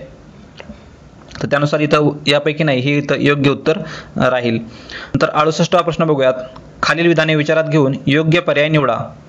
तर बघूयात. 2011 साली 97व्या घटना दुरुस्तीद्वारे सहकारी संस्था हा विषय राज्यघटनेत समाविष्ट करण्यात आला. बरोबर आहे. 97व्या घटना दुरुस्तीनुसार काय तर सहकारी संस्था हा विषय राज्यघटनेत समाविष्ट करण्यात आलेला आहे. नंतर अनुच्छेद 19(1) मध्ये सहकारी संस्था स्थापन करण्याचा अधिकार देखील बहाल करण्यात आलेला आहे. त्याच्यामुळे बी विधान देखील बरोबर आहे. 19(1) खाली आपल्याला काय सहकारी संस्था स्थापन करता येतात. आणि लॉर्ड कर्झन यांच्या कारकिर्दीत भारतातील पहिला सहकारी कायदा पारित केला गेला. तर हा मेन्सचा टॉपिक आहे बघा. 1904 मध्ये पहिला आपला सहकारी संस्था कायदा पारित झाला होता आणि याच्यानंतर 1912 मध्ये झाला होता. तर हा थोडासा डिटेलमध्ये अभ्यासाला येतो मेन्समध्ये. आणि लॉर्ड कर्झनचा कार्यकाळ देखील तोच आहे. 1899 ते 1905 दरम्यान त्याचा कार्यकाळ आहे बघा. 1899 ते 1905. तर त्यानुसार देखील आपल्याला हे सॉल्व्ह होत होतं. तर इथं काय सर्वच विधाने बरोबर येतील. तर त्यानुसार 68 आपल्याला पर्याय क्रमांक 4 इथं योग्य उत्तर मिळेल. 3 विधाने बरोबर आहेत.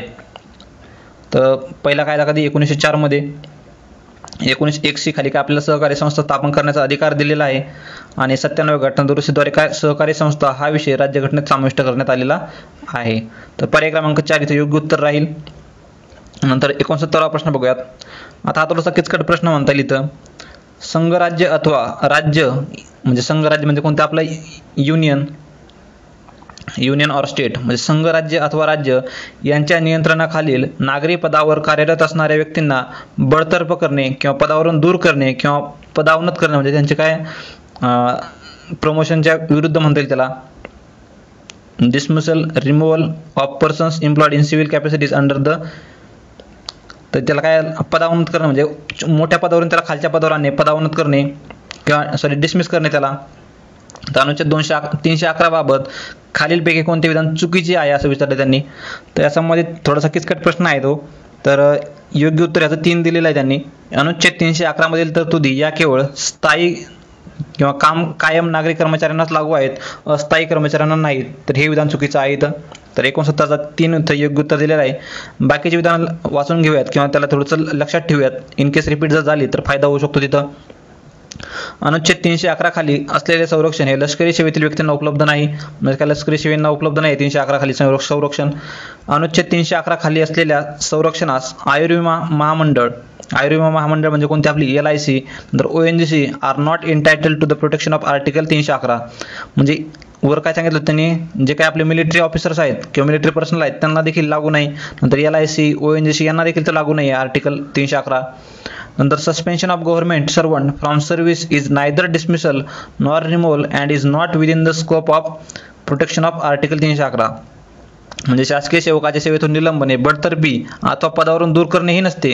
म्हणून अनुच्छेद 311 तील संरक्षणाच्या व्याप्तीमध्ये निलंबनाचा समावेश होत नाही. हे देखील विधान बरोबर आहे. तर चुकीचं कोणतं आहे तर फक्त पर्याय क्रमांक 3 इथं चुकीचा आहे. नंतर 70वा प्रश्न बघूयात. खालील विधाने विचारात घ्या. बघूयात काय काय विधाने आहेत. लोकसभेच्या प्रमुखांच्या गटाची म्हणजे पॅनल ऑफ चेअरपर्सन जो असतो तर त्याची निवड लोकसभा आपल्या सदस्यांमधून करते. तर इथं लोकसभा करत नाही तर लोकसभेचा अध्यक्ष जो असतो तर त्याची निवड करत असतो. त्याच्यामुळे त्याला लोकसभेच्या प्रमुख म्हणतात किंवा पॅनल ऑफ चेअरपर्सन म्हणतात. पॅनल ऑफ चेअरपर्सन यासाठीच कारण जेव्हा हा लोकसभेचा अध्यक्ष अब्सेंट असेल तर त्यावेळी काय करतात तर पॅनल ऑफ चेअरपर्सन पैकी म्हणजे एक गट निवडला जातो 10 लोकांचा. त्या गटांपैकीच काही व्यक्तींना इथं सभागृहाच्या अध्यक्षस्थानी बसण्यासाठी त्यांना अधिकार दिलेले असतात. तर लोकसभेच्या प्रमुखांच्या गटाची कोण हे लोकसभेचा अध्यक्ष करत असतो तर हे ए विधान चुकीचं आहे.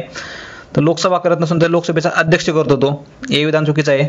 जेव्हा लोकसभेच्या अध्यक्षांचे अथवा उपाध्यक्षांचे पद रिक्त असेल तेव्हा लोकसभेच्या प्रमुखांच्या गटातील सदस्य हा अध्यक्षपदी असू शकतो. तर रिक्त नसेल तर ते रिक्त चुकीचं आहे मित्रांनो. फक्त ते अब्सेंट जर असेल गैरहजर जर असेल तर त्यावेळेस ते बसू शकतात. तर त्या ठिकाणी ते बसू शकतात. नंतर म्हणजे बी विधान देखील चुकीचं ठरतं इथं. रिक्त नको ते गैरहजर असावेत. नंतर अध्यक्ष उपाध्यक्ष आणि लोकसभेच्या प्रमुखांच्या गटातील व्यक्ती यांच्या अनुपस्थितीत राष्ट्रपतीद्वारे नियुक्त केलेल्या सदस्याद्वारे अध्यक्षांची कर्तव्ये पार पाडली जातात. तर हे देखील चुकीचं आहे. इथं त्यांनी उलटं केलं थोडंसं. म्हणजे जेव्हा हे रिक्त पद असतं तेव्हा राष्ट्रपती एका याची निवड करतात अध्यक्ष म्हणून. पद जेव्हा रिक्त असेल तेव्हा राष्ट्रपती निवड करतात. पण ते गैरहजर जेव्हा असतील किंवा अनुपस्थित जर असतील तर त्यावेळी कोणतर पॅनल ऑफ चेअरपर्सन पैकी एक व्यक्ती तिथं अध्यक्ष म्हणून काम करत असतो. त्याच्यामुळे तीनही विधाने बरोबर चुकीची आहेत. ही उलट स्टेटमेंट केलेली आहे त्यांनी खालचं वर आणि वरच्यांना खाली असं जोडलेलं आहे. त्यानुसार पर्याय क्रमांक 4 इथे योग्य राहील. वरीलपैकी एकही नाही. सर्व विधाने चुकीची आहेत. त्यांनी बरोबर आहेत कोणते विचारलेलं आहे. पर्यंत हे पॉलिटीचे प्रश्न आहेत. पहिला प्रश्न बघू पॉलिटीचा. सामाजिक आणि शैक्षणिकदृष्ट्या मागास वर्गाच्या संदर्भात 2021च्या 105व्या घटना दुरुस्ती कायद्याने भारतीय संविधानाच्या कोणत्या म्हणजे संविधानाच्या डॅश डॅश कलमामध्ये बदल केले आहेत. तर किती कलमामध्ये बदल केले आहेत असं विचारलं त्यांनी. तर 3 कलमामध्ये बदल केले आहेत 105व्या घटना दुरुस्तीनुसार. आणि ते 3 कलम कोणते आहेत तर ते आहेत 342A. आता हे डिटेलमध्ये सांगत नाही येते तुम्हाला 342A मध्ये काय ते 366 आहे. 366 मध्ये काय त्यांची व्याख्या सांगितलेली आहे. आणि 338B देखील आहे. यांचं जे रिझर्वेशन आहे ते वाढवलेलं आहे. तर त्यांनी या 3 कलमामध्ये इथं घटना दुरुस्ती केलेली आहे. त्याच्यामुळे पर्याय क्रमांक 3 इथं योग्य उत्तर आहे त्याचा. या घटना दुरुस्तीचा देखील मी एक व्हिडिओ बनवलेला आहे. आजपर्यंत ज्या 104 ज्या घटना दुरुस्ती आहेत त्या 104 घटना दुरुस्ती त्याच्यामध्ये समावेश आहे. 105वा नाही आहे त्याच्यामध्ये. हा नंतर 21मध्ये झालेला आहे तो. मी 20मध्ये व्हिडिओ बनवला असल्यामुळे 104व्या घटना दुरुस्तीपर्यंत पहिल्या घटना दुरुस्तीपासून 2020 पर्यंत सर्व घटना दुरुस्ती त्या एकाच व्हिडिओमध्ये मी कव्हर केलेल्या आहेत. नक्कीच तुम्ही तो व्हिडिओ आवर्जून बघावा. तर 71चा आहे पर्याय क्रमांक 3. पुढील प्रश्न बघूयात. 72वा प्रश्न. शोषणाविरुद्धचा हक्क डॅश डॅशच्या संदर्भात खालीलपैकी कोणते विरुद्ध बरोबर आहेत. शोषणाविरुद्धच्या हक्कासंदर्भात खालीलपैकी कोणते विधाने बरोबर आहेत. शोषणाविरुद्धचा हक्क कोणता आहेत मग त्याच्यात मानवी तस्करी आणि वेठबिगारीस प्रतिबंध. तर तो आहे पर्याय क्रमांक 1. 72चा मिळतो आपल्याला पर्याय क्रमांक 1. तो काय 23 आणि 24मध्ये बघा हे शोषणाविरुद्धचे हक्क आहेत आपल्याला 23 आणि 24. 23मध्ये काय सांगतात तर ते ह्युमन ट्रॅफिकिंग मानवी तस्करी जे आहे त्याला प्रतिबंध आहे. आणि 24मध्ये काय सांगतात तर ते बालकामगार. ह्या दोघांना मिळून काय म्हणतात तर ते शोषणाविरुद्धचा हक्क आहे आपला तो. आणि पर्याय क्रमांक 1 त्याच्यामुळे आपल्या इथं योग्य मिळतोय. 73वा प्रश्न बघूयात. खालीलपैकी कोण राष्ट्रपतीच्या निवडणुकीत थेट भाग घेत नाही. पॉलिटीचे प्रश्न त्या काइंडमध्ये सोपे होते म्हणावे लागेल आपल्याला यावेळी. कारण सगळेच प्रश्न हे पॉलिटीच्या लक्ष्मीकांतच्या बुकमधून किंवा कोळंबे सरांच्या बुकमधून हे कव्हर झालेले आहेत तिथं. तर राष्ट्रपतीच्या निवडणुकीत थेट कोण भाग घेत नाही तर ते राज्य विधान परिषदांचे निवडलेले आणि नामनिर्देशित सदस्य. विधान परिषदेचा कुठलाही सदस्य हा राष्ट्रपतीच्या निवडणुकीत भाग घेत नाही. म्हणजे डी आपल्याला हवा आहे त्याच्यामध्ये. डी असणारा पर्याय एकच आहे आणि तो पर्याय क्रमांक 3मध्ये आहे. बाकी सर्व हे वरील सदस्य लोकसभा म्हणजे खासदार आमदार जे आहेत लोकसभा आणि विधानसभेचे ते त्याच्यामध्ये सहभाग घेतात. 73चा मिळतो आपल्याला पर्याय क्रमांक 3. 74वा प्रश्न बघूयात. जिल्हा न्यायाधीशांच्या बाबतीत खालील विधाने विचारात घ्या. जिल्हा न्यायाधीशांची नियुक्ती उच्च न्यायालयाच्या मुख्य न्यायाधीशांकडून केली जाते. जिल्हा न्यायाधीशांची नियुक्ती ही मुख्य न्यायाधीशांकडून केली जाते. तर हे चुकीचं आहे. मुख्य न्यायाधीशांकडून नाही तर ती राज्यपालांकडून केली जाते. राज्यपाल. त्याच्यामुळं हे विधान चुकीचं आहे. जिल्हा न्यायाधीशांची बदली करण्याचा अधिकार मुख्यमंत्र्यांना आहे. हे देखील चुकीचं आहे. मुख्यमंत्र्यांचा तर काही हस्तक्षेप नसतो. आणि सर्वोच्च न्यायालयाला प्रधानमंत्र्यांचा म्हणजे पंतप्रधानांचा देखील हस्तक्षेप नसतो. त्याच्यामुळे बी विधान देखील चुकीचं आहे. आपल्या त्यांनी बरोबर विचारलेले आहेत म्हणजे एकही नाही दोन्हीही नाही. 74चा मिळतो पर्याय क्रमांक 4. आता ही यांची बदली करण्याचा अधिकार कोणाला आहे तो राज्यपालांना आहे. तो उच्च न्यायालयाच्या सोबत चर्चा केल्यानंतर किंवा सल्ल्याने ही जिल्हा न्यायाधीशांची आपल्याला इथं बदली करता येते राज्यपालाला. तर दोन्ही ठिकाणी राज्यपालांचा अधिकार आहे तो. दोन्ही विधाने चुकीची असल्यामुळे पर्याय क्रमांक 4 इथं आपल्याला योग्य उत्तर मिळते. आता हा सूचित संबंधित प्रश्न आहे. सूची म्हणतो आपल्या कोणत्या देशाकडून आपण कोणती गोष्ट आपली स्वीकारलेली आहे आपल्या राज्यघटनेमध्ये त्या संबंधित प्रश्न आहे हा. एकेरी नागरिकत्व जे आहे आपण ते इंग्लंडकडून स्वीकारलेलं आहे. न्यायालयीन पुनर्विलोकन जे आहे ते अमेरिकेकडून घेतलेलं आहे आपण. यानुसार बघा आपल्याला जोड्या मिळतात का. याचा एक पर्याय हवा आहे. याचा एक पर्याय म्हणजे पर्याय क्रमांक 1 मध्येच मिळतो आपल्याला. त्यानुसार 75चा मिळतो पर्याय क्रमांक 1. नंतर राज्य धोरणाची मार्गदर्शक तत्त्वे DPSP जे आहे directive principles of state policy ते आपण आयर्लंडकडून घेतलेले आहेत. आणि केंद्र राज्य संमतीतील समवर्ती सूची कॉन्करंट लिस्ट जी आहे ते आपण ऑस्ट्रेलियाकडून घेतलेली आहे. तर 75चा मिळतो पर्याय क्रमांक 1 आपल्याला त्यानुसार. तर 76वा प्रश्न बघूयात. राष्ट्रीय आणीबाणी घोषित करण्यासाठी घटनेत सशस्त्र बंड हा शब्द कधी जोडला गेला. सशस्त्र बंड कधी जोडला गेलेला आहे तर तो जोडला गेला होता 44व्या घटनादुरुस्तीनुसार. कारण 42वी घटना 42 म्हणजे 1976ला जी आपण ही लावली होती आणीबाणी 1976ला तर ती लावली होती या सशस्त्र बंडानुसारच लावलेली होती. म्हणजे जी इंदिरा गांधीने जी लावली होती 1975ला सॉरी. तर ती आणीबाणी जी आहे तर ती सशस्त्र बंड याच्यावर बेसिसवरच लावली होती. आर्म रेबिलियन याच्यानुसार सॉरी व्हेन वर्ड वाज आर्म रेबिलियन ॲडेड म्हणजे आर्म रेबिलियन हा इथे ॲड केलेला आहे. अगोदर काय होतं याच्यामध्ये इंटरनल डिस्टर्बन्स होता. इंटरनल डिस्टर्बन्सेसनुसार आपण इंदिरा गांधीने ही इमर्जन्सी लावली होती. आणि या इंटरनल डिस्टर्बन्सेस ही खूप वेग टर्म आहे. इंटरनल डिस्टर्बन्समध्ये काही देखील येऊ शकतं. म्हणजे एखाद्या ठिकाणी दंगा झाला तर तुम्ही त्याला इंटरनल डिस्टर्बन्सेस म्हणू शकता. अंतर्गत अशांतता तर त्यानुसार तुम्ही इमर्जन्सी लावू शकता. तर हे थोडंसं म्हणजे इमर्जन्सी कधीही लावू शकता मग तुम्ही. तर ते काढून आपण तिथं काय सशस्त्र बंड म्हणजे आर्म रेबिलियन हे शब्द टाकलेला आहे. आणि तो टाकलेला आहे 44व्या घटनादुरुस्तीनुसार. म्हणजे काँग्रेसचं सरकार गेलं होतं त्यावेळेस आणि जनता पक्षाच्या सरकारनं हा 44व्या घटनादुरुस्तीनुसार तो शब्द ॲड केलेला होता. तर 76चा मिळतो आपल्याला पर्याय क्रमांक 1. 77वा प्रश्न बघूयात. खालील विधाने विचारात घ्या. राष्ट्रपती कोणतेही सर्वसाधारण विधेयक संसदेकडे पुनर्विचारासाठी पाठवू शकतात. सर्वसाधारण पाठवू शकतात बरोबर आहे. धनविधेयक संसदेकडे पुनर्विचारासाठी पाठवू शकतात चुकीचं आहे. कारण त्यांच्या पूर्वसंमतीनं ते विधेयक मांडलेलं असतं त्याच्यामुळे त्यांना ते परत पाठवण्याचा अधिकार नाही आहे. आपल्याला त्यांनी बरोबर विचारलेलं आहे त्यांनी. तर बी विधान चुकीचं आहे म्हणजे बी चुकीचं आहे. आणि ए विधान तर बरोबर आहे त्याच्यामुळे हे देखील चुकीचं ठरतं. ए आणि सी ही विधाने बरोबर आहेत. संसदेने सर्वसाधारण विधेयक पुन्हा मंजूर केल्यास राष्ट्रपतींना विधेयकाला मंजुरी द्यावीच लागते. हे 44व्या घटनादुरुस्तीनुसार राष्ट्रपतीवर बंधनकारक केलेलं आहे त्यांनी. म्हणजे एकदा त्यांनी परत पाठवलं संसदेकडे तुम्ही विचार करा बाबा याच्यावरती आणि संसदेने जर त्याला विचार करून परत जर पाठवलं ते तर राष्ट्रपतीला ह्यावेळेस त्याच्यावर संमती देणं हे बंधनकारक आहे. त्यानुसार 77चा मिळतो आपल्याला पर्याय क्रमांक 3. तर 78वा प्रश्न बघूयात. भारताचा नियंत्रक आणि महालेखा परीक्षक त्या संबंधित खाली विधाने आहेत. म्हणजे कॅग जो आहे ते कॅग संबंधित काही विधान केलेली आहेत त्यांनी. त्याची नियुक्ती भारताच्या राष्ट्रपतीकडून केली जाते बरोबर आहे. त्यांचे वेतन आणि सेवा शर्ती संसदेकडून निश्चित केले जातात. नंतर त्यांना पंतप्रधानांकडून केव्हाही पदमुक्त केले जाऊ शकते हे चुकीचं आहे. त्यांना काय राष्ट्रपतीकडून पदमुक्त केले जाऊ शकते. पंतप्रधानांचा कुठलाही समावेश नसतो याच्यामध्ये. तर सी शुअर शॉर्ट माहिती आपल्याला चुकीचं आहे त्याच्यामुळे इलिमिनेट करा आपण. तर बरोबर विचारलं आहे त्यांनी आपल्याला. सी नको आहे आपल्याला तर सी इथं नको आहे. सी नको आहे इथं पण सी नको आहे. फक्त पर्याय क्रमांक 2 मध्ये आपल्याला योग्य उत्तरं मिळतात. ए आणि बी तर बरोबरच आहेत. तर डी विधान जे आहे ते संसदेच्या लेखा समितीचे मार्गदर्शक मित्र आणि तत्त्वज्ञ असतात. तत्त्वज्ञ म्हणून काम करतात हे देखील बरोबर आहे. त्यानुसार काय मिळतं आपल्याला पर्याय क्रमांक 2 ए बी डी ही विधाने बरोबर आहेत. हा पंतप्रधानांकडून मुक्त नाही तर हा राष्ट्रपतीकडून मुक्त केला जातो त्याच्यामुळे सी विधान हे चुकीचं आहे फक्त इथं. 79वा प्रश्न बघूयात. खालील विधाने विचारात घ्या. विधान परिषद हे स्थायी सभागृह आहे बरोबर आहे ते. राज्यपाल विधान परिषदेचे पदसिद्ध अध्यक्ष असतात हे चुकीचं आहे. भलेही केंद्रामध्ये राज्यसभेचे उपराष्ट्रपती हे पदसिद्ध अध्यक्ष असतात पण राज्यामध्ये तशी तरतूद नाही आहे. राज्यपाल हे विधान परिषदेचे पदसिद्ध अध्यक्ष असतात तर हे चुकीचं आहे. तर आपल्या संबंधित महाराष्ट्र विधान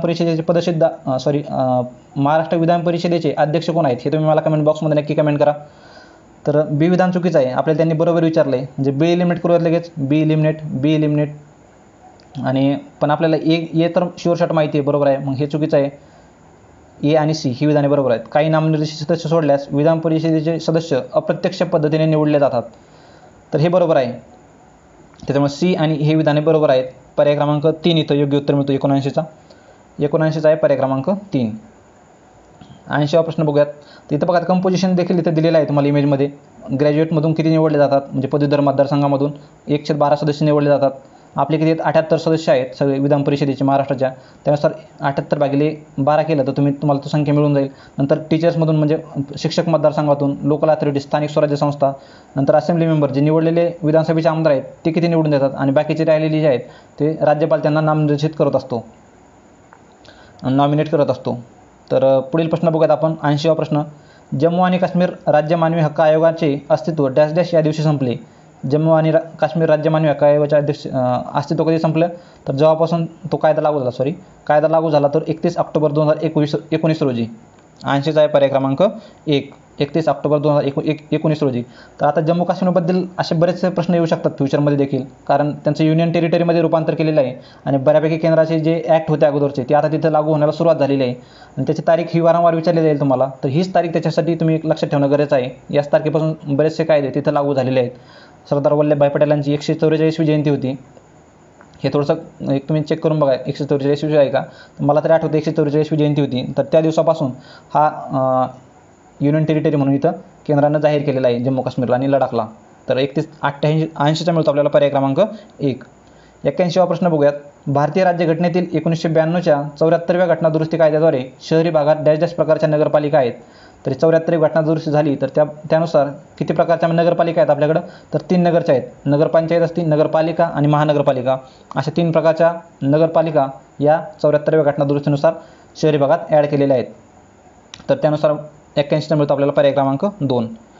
82वा प्रश्न बघूयात. महाराष्ट्र विधान परिषदेला डॅश डॅशमध्ये 50 वर्षे पूर्ण झाली. तर हा प्रश्न रिपीट झालेला आहे बघा मित्रांनो. 1937 रोजी महाराष्ट्र विधान परिषदेची स्थापना झालेली होती आणि 87ला त्याला 50 वर्षे पूर्ण होतात. तर काही ठिकाणी तुम्ही सर्च केलं तर 1960 दाखवतं आहे त्याची विधान परिषदेची निर्मिती, पण आयोगाने हा प्रश्न रिपीट केलेला आहे. म्हणजे आयोगाने अगोदर देखील सांगितलेलं आहे की 1987मध्ये त्याची 50 वर्षे पूर्ण होतात. त्यानुसार आपल्याला 82चा मिळतो पर्याय क्रमांक 3. पुढील प्रश्नाकडे जाऊयात. 83वा प्रश्न बघूयात. इथे शपथा किंवा प्रतिज्ञांचे नमुने भारतीय राज्यघटनेच्या कुठल्या अनुसूचीमध्ये किंवा कुठल्या शेड्यूलमध्ये त्यांनी मेन्शन केलेले आहेत असा प्रश्न आहे. तर 83चं जर बघितलं आपल्याला तर पर्याय क्रमांक 3 जो आहे तर 3ऱ्या शेड्यूलमध्ये ह्या शपथा आणि प्रतिज्ञांचे नमुने त्यांनी इथं दिलेले आहेत. त्यामुळे पर्याय क्रमांक 3 इथं योग्य उत्तर मिळतो आहे आपल्याला. याची शॉर्ट ट्रिक इथं देखील दिलेली आहे. तुमच्या पाठ असेल तर योग्यच आहे, नसेल तर तुम्हाला इथं टीयर्स ऑफ ओल्ड PM हे त्याची शॉर्ट ट्रिक आहे बघा. त्याचे फुल फॉर्म देखील इथं दिलेले आहेत, ते तुम्ही बघू शकता. तर 84वा प्रश्न बघूयात.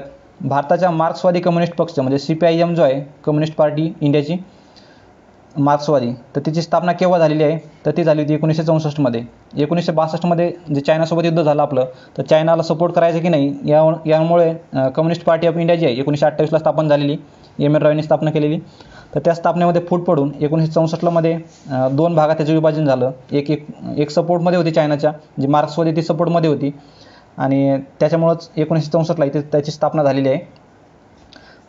तर 84चा आहे पर्याय क्रमांक 4 इथे योग्य उत्तर. तर हा त्यांचा सिम्बॉल आहे बघा, हे देखील तुम्ही लक्षात ठेवू शकता. तर 85वा प्रश्न बघूयात. लोकसभेच्या अध्यक्षांच्या संदर्भात खालील विधाने विचारात घ्या. लोकसभा अध्यक्ष जे आहेत तर त्यांच्या संबंधित काही विधाने दिली आहेत. राष्ट्रपतीची मर्जी असेपर्यंत ते आपल्या पदावर राहू शकतात, हे चुकीचं आहे. राष्ट्रपतीचा काही संबंध नसतो इथं. तर त्यांच्या निवडीवेळी ते सभागृहाचे सदस्य असणे बंधनकारक नाही, हे चुकीचं आहे. त्यांची लोकसभेच्या अध्यक्षपदी निवड करायची असेल तर त्यांना ते लोकसभेचं सदस्य असणं म्हणजे ते खासदार म्हणून निवडून आले असणं हे गरजेचं आहे. त्याच्यामुळे हे विधान चुकीचं ठरतं आहे. तर त्यांनी बरोबर विचारलं आहे त्यांनी आपल्याला. A आणि B तर चुकीचे आहेत. A आणि B चुकीचे आहेत म्हणजे काय, A आणि B चुकीची, A चुकीची, B चुकीची, म्हणजे फक्त C आपल्याला पर्याय इथं शिल्लक राहतो आहे. ते संसदेच्या दोन्ही सभागृहांच्या संयुक्त अधिवेशनाचे अध्यक्षस्थान भूषवतात, हे विधान बरोबर आहे. त्याच्यामुळे C विधान हे बरोबर मिळतं आपल्याला. म्हणजे फक्त C पर्याय क्रमांक 3 इथं 85चा बरोबर आहे. पुढील प्रश्नाकडे जाऊयात. आता इथं पॉलिटीचे प्रश्न संपलेले आहेत. करंट अफेअरच्या 1950मध्ये स्थापन करण्यात आला. पंतप्रधानांच्या मार्गदर्शनाखाली असतो, बरोबर आहे. रेषा संघटना म्हणजे लाईन एजन्सी आहे ती केंद्र सरकारमध्ये मुख्य समन्वयक म्हणून कार्य करते. तर कोणती विधाने सत्य आहेत असं विचारलं त्यांनी. तर फक्त B आणि D ही विधाने बरोबर आहेत. ते पंतप्रधानांच्या मार्गदर्शनाखाली काम करते आणि केंद्र सरकारच्या मुख्य समन्वयक म्हणून काम करते. 71चा आहे पर्याय क्रमांक 3 B आणि D. B आणि D पर्याय क्रमांक 3 म्हणजे लाईन एजन्सी नाही आहे ती आणि 1950ला देखील त्याची स्थापना चुकीचं आहे. पुढील प्रश्नाकडे जाऊयात. 72वा प्रश्न बघूयात. खालील विधाने विचारात घ्या आणि योग्य पर्याय निवडा. भारतात घटना दुरुस्ती विधेयक केवळ राष्ट्रपतीच्या पूर्व परवानगीने संसदेमध्ये मांडले जाऊ शकते, चुकीचं आहे. जर अमेरिकेत प्रत्येक घटना दुरुस्तीस किमान 2/3 घटक राज्यांच्या विधिमंडळाद्वारे मान्यता मिळणे आवश्यक असते. तर 2/3 नसून आय थिंक 3/4 आहे, 3/4 आहे. त्याच्यामुळे B देखील चुकीचं आहे. आता A आणि B चुकीची घेतली तर हे कट झाला, हा कट झाला, B चुकीचा हा कट झाला. फक्त C आणि D पर्याय मिळतो आपल्याला. फक्त ए आणि बी हे आपल्याला शुअर शॉट माहीत असणं गरजेचं होतं. त्याच्यानुसार आपल्याला पर्याय क्रमांक 4 इथं योग्य मिळतोय. 72चा आहे पर्याय क्रमांक 4. पुढील प्रश्नाकडे जाऊयात. प्रश्न क्रमांक 73 बघूयात. लोकसभेच्या सभापतीच्या स्थानासंबंधी खालील विधाने विचारात घ्या. लोकसभेच्या सभापती जे आहेत त्यांचं स्थान, तर त्यांचे वेतन आणि भत्ते भारताच्या संचित निधीवर भारित आहेत. बरोबर आहे. समान मत विभागणीशिवाय मत देता येणार नाही, म्हणजे एक प्रकारे काय त्यांना टाय झाल्याशिवाय त्यांना वोट देता येत नाही, ते पण बरोबर आहे. सभागृहात हजर राहून मतदान करणाऱ्या सदस्यांच्या बहुमताने पारित केलेल्या ठरावाद्वारे पदावरून दूर करता येते, हे देखील बरोबर आहे. आणि त्यांचे स्थान उपपंतप्रधानापेक्षा वरचे आहे, हे चुकीचं आहे. ते CGIच्या लेवलला आहेत. ऑर्डर ऑफ प्रेसिडेन्समध्ये 7 नंबरला स्थान आहे त्यांचं चीफ जस्टिस ऑफ इंडियासोबत. त्याच्यामुळे डी विधान चुकीचं ठरतं आहे. डी विधान चुकीचं म्हणजे हा चुकीचा आहे, हा 4 पण चुकीचा आहे. ABC बरोबर मिळतात आपल्याला 73मध्ये. सी देखील चुकीचा आहे. बहुमताने नसून हा ॲब्सोल्यूट म्हणजे उपस्थित असणारे बहुमत नको आहे आपल्याला. तर सर्व मेजॉरिटी जी आहे तर त्या मेजॉरिटीचे आपल्याला बहुमत पाहिजे. सर्व संख्या जी आहे तर त्या संख्येचं बहुमत पाहिजे आपल्याला, ना की उपस्थित असणाऱ्या लोकांचं. त्याच्यामुळे सी देखील चुकीचा ठरतो आणि डी देखील चुकीचा ठरतो. ए आणि बी पर्याय इथं बरोबर आहेत. 73चा आहे पर्याय क्रमांक 3. पुढील प्रश्नाकडे जाऊयात. प्रश्न क्रमांक 74 बघूयात. खालीलपैकी कोणत्या जोड्या योग्य रीतीने जुळत नाहीत? लक्षवेधी सूचना, स्थगन प्रस्ताव, हक्कभंग प्रस्ताव आणि हरकतीचा मुद्दा. तर इथं बघितलं आपण प्रिव्हिलेज मोशन. प्रिव्हिलेज मोशन म्हणजे काय, तर जे खासदारांना जे मिळणारं प्रिव्हिलेज आहे किंवा आमदारांना जे मिळणारं प्रिव्हिलेज आहे तर ते व्हायलेट होत असेल किंवा ते मिळत नसेल, ते प्रिव्हिलेज मोशन आणली जाते. तर त्यानुसार आपल्याला पर्याय क्रमांक 3 इथे योग्य मिळतो. BCD. जे privilege motion not correctly matched आहेत त्या. प्रिव्हिलेज मोशन म्हणजे काय, to draw attention of the speaker towards the proceeding of the house do not follow rules of procedure. Rules of procedure follow करत नसेल तर पॉईंट ऑफ ऑर्डर लावली पाहिजे. फडणवीस ओरडत ना ते पॉईंट ऑफ ऑर्डर तर ते पॉईंट ऑफ ऑर्डर आहे तो, मग रूल फॉलो करत नसेल सभागृह तर. द प्रिव्हिलेज मोशन काय, तर तुमचं एखाद्याचं प्रिव्हिलेज व्हायलेट असेल तर तो प्रिव्हिलेज मोशन आहे. फक्त इथं कॉलिंग अटेन्शन मोशन ही जे योग्य प्रकारे लावलेली आहे, बाकीच्या मोशन या चुकीच्या जोडलेल्या आहेत त्यांनी. तर 74चा आपल्याला पर्याय क्रमांक 3 इथे योग्य मिळतोय. पर्याय क्रमांक 3. पुढील प्रश्नाकडे जाऊयात. 75वा प्रश्न बघूयात. खालीलपैकी कोणते विधाने बरोबर नाहीत? राष्ट्रपतीच्या शिफारशीशिवाय नवीन राज्य निर्मितीचे विधेयक संसदेच्या कोणत्याही सभागृहात मांडले जाऊ शकत नाही. नंतर राष्ट्रपतीने असे विधेयक संसदेत मांडण्यापूर्वी विशिष्ट कालावधीमध्ये संबंधित राज्य विधिमंडळाने आपले विचार मांडावेत यासाठी पाठवले जाते. बरोबर आहे. बरोबर नाही विचारलेले आहे त्यांनी आपल्याला. संसद केवळ विशेष बहुमताने कायदा मंजूर करून नवीन राज्य स्थापन करू शकते. ही विशेष बहुमताची गरज नाही त्यांना. चुकीचं आहे. साध्या बहुमताने ते राज्य स्थापन करू शकतात, तोडून मोडू शकतात, नाव बदलू शकतात, काही करू शकतात ते साध्या बहुमताने. तर 3 विधान चुकीचं आहे. त्याच्यामुळे 75चा आपल्याला पर्याय क्रमांक 3 इथे योग्य मिळतो, कारण त्यांनी बरोबर नाही म्हणजे चूक विचारलेले आहेत आपल्याला. तर संबंधित प्रश्नाचा पर्याय क्रमांक 3 इथे योग्य ठरतोय. पुढील प्रश्नाकडे जाऊयात. 76वा प्रश्न बघूयात. केंद्रीय माहिती आयोगाबाबत खालीलपैकी कोणते विधान बरोबर आहे? केंद्रीय माहिती आयोग म्हणजेच कोणता, तर central information commission CIC, RTI अंतर्गत आली गेलेली. तर ती घटनात्मक संस्था असून त्याच्यात एक मुख्य माहिती आयुक्त आहेत. चुकीचं आहे. घटनात्मक संस्था नाही, ती स्टॅट्युटरी बॉडी आहे. मुख्य माहिती आयुक्त आणि माहिती आयुक्त यांची नेमणूक गृहमंत्र्यांच्या अध्यक्षतेखाली, गृहमंत्रीच्या अध्यक्षतेखाली नाही, हे पण चुकीचं आहे. तर बरोबर आहे विचारलेलं आहे त्यांनी आपल्याला. तर 4 विधानं दिलेली आहेत, म्हणजे एकच विधान बरोबर असणार याच्यापैकी. तर ते आपले पद 5 वर्ष किंवा वयाचे 70 वर्ष पूर्ण होईपर्यंत, तर हे 70 देखील चुकीचं आहे. ते फक्त 4 पर्याय बरोबर आहे इथं. 76चा आहे पर्याय क्रमांक 4. पुढील प्रश्नाकडे जाऊयात. म्हणजे काय, ते पुनर्नियुक्तीस पात्र नसतात, पण माहिती आयुक्त हे मुख्य माहिती आयुक्त म्हणून नेमणुकीस पात्र असतात. परंतु ते माहिती आयुक्त पदाच्या कालावधीसह एकूण 5 वर्षापेक्षा जास्त काळ पद धारण करू शकत नाहीत. म्हणजे त्यांचा पूर्ण काळ धरून हा 5 वर्षापेक्षा जास्त होता कामा नये. तर त्यावेळेस ते पुनर्नियुक्तीस पात्र असतात. त्याच्यानुसार 76चा पर्याय क्रमांक 4 इथे योग्य उत्तर मिळतो आपल्याला. 77वा प्रश्न बघूयात. पुढील प्रश्न. डॅश डॅश या परिस्थितीमुळे न्यायिक सक्रियतेला चालना मिळते. न्यायिक सक्रियता म्हणजेच काय, तर ज्युडिशियल ॲक्टिव्हिजम. म्हणजे कोर्ट स्वतःहून काही कार्य किंवा काही PIL असतील तर ते फाईल करतं किंवा हस्तगत करण्याचा प्रयत्न करतं, ज्या कार्यकारी मंडळाचे अधिकार किंवा कायदे मंडळाचे अधिकार आहेत त्याच्यामध्ये. तर असं कधी होतं, न्यायिक सक्रियतेला वाव कधी मिळतो किंवा चालना कधी मिळते? जेव्हा विधिमंडळ आपली जबाबदारी पार पाडण्यात असफल होते. बरोबर आहे. अशा वेळी होऊ शकतं. किंवा हंग असेंब्ली असेल त्यावेळेसही होऊ शकतं असं.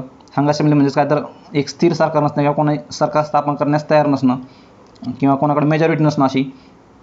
जेव्हा सरकार नागरिकांच्या मूलभूत अधिकारांचे संरक्षण करण्यात अपयशी ठरते. जेव्हा सत्तारूढ पक्ष आपले अंतस्थ उद्दिष्टांसाठी न्यायालयाचा दुरुपयोग करतात. हे देखील बरोबर आहे.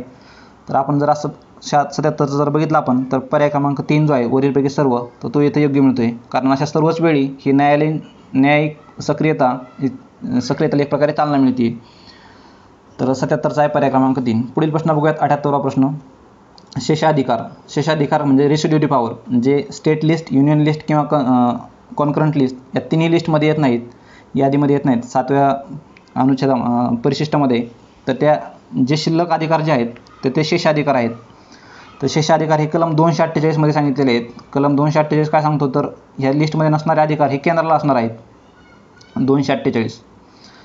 आणि आपण केंद्र सूचीतला विषय क्रमांक 97 जर बघितला तर त्याच्यामध्ये देखील सांगितलेलं आहे असं की या लिस्टमध्ये समाविष्ट नसलेले विषय, म्हणजे तिन्ही लिस्टमध्ये समाविष्ट नसलेले विषय हे केंद्राकडं म्हणजे केंद्राचा अधिकार आहे त्याच्यावर नियम किंवा कायदे बनवण्याचा.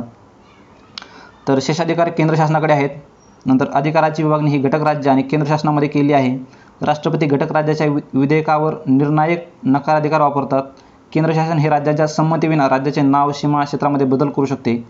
तर वरीलपैकी कोणत्या तरतुदी नसल्या, तर त्यांनी विचारलं नाही, आपल्याला वेगळा प्रश्न विचारलेला आहे त्यांनी. तर कोणत्या तरतुदी नसल्या, तर भारतीय राज्यघटना ही अधिक संघराज्यात्मक म्हणजे कोणती, तर राज्यांना एक प्रकारे जास्त अधिकार देणे आहेत त्यापेक्षा. तर वरीलपैकी कोणती तरतूद नसती तर अजून संघराज्यात्मक आपण वाटलो असतो.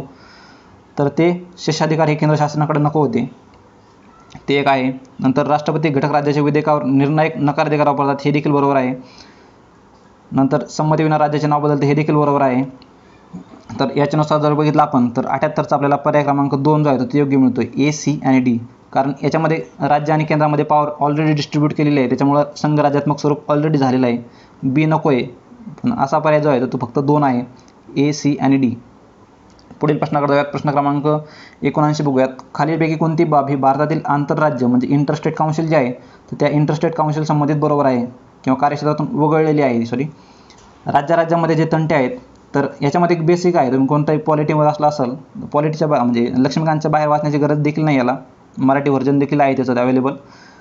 तर त्याच्यामध्ये हे स्पष्टपणे नमूद केलेलं आहे, जी आंतरराष्ट्रीय जलविवाद जो असतो तो जलविवाद ह्या इंटरस्टेट काउन्सिलमध्ये येत नाही. तर लगेच तुम्ही आंतरराज्यातील नदीच्या पाण्याचा वापर हे चुकीचं आहे इथं, त्याच्यामुळे पर्याय क्रमांक आपल्याला 2 इथे योग्य मिळतो. 79चा आहे पर्याय क्रमांक 2.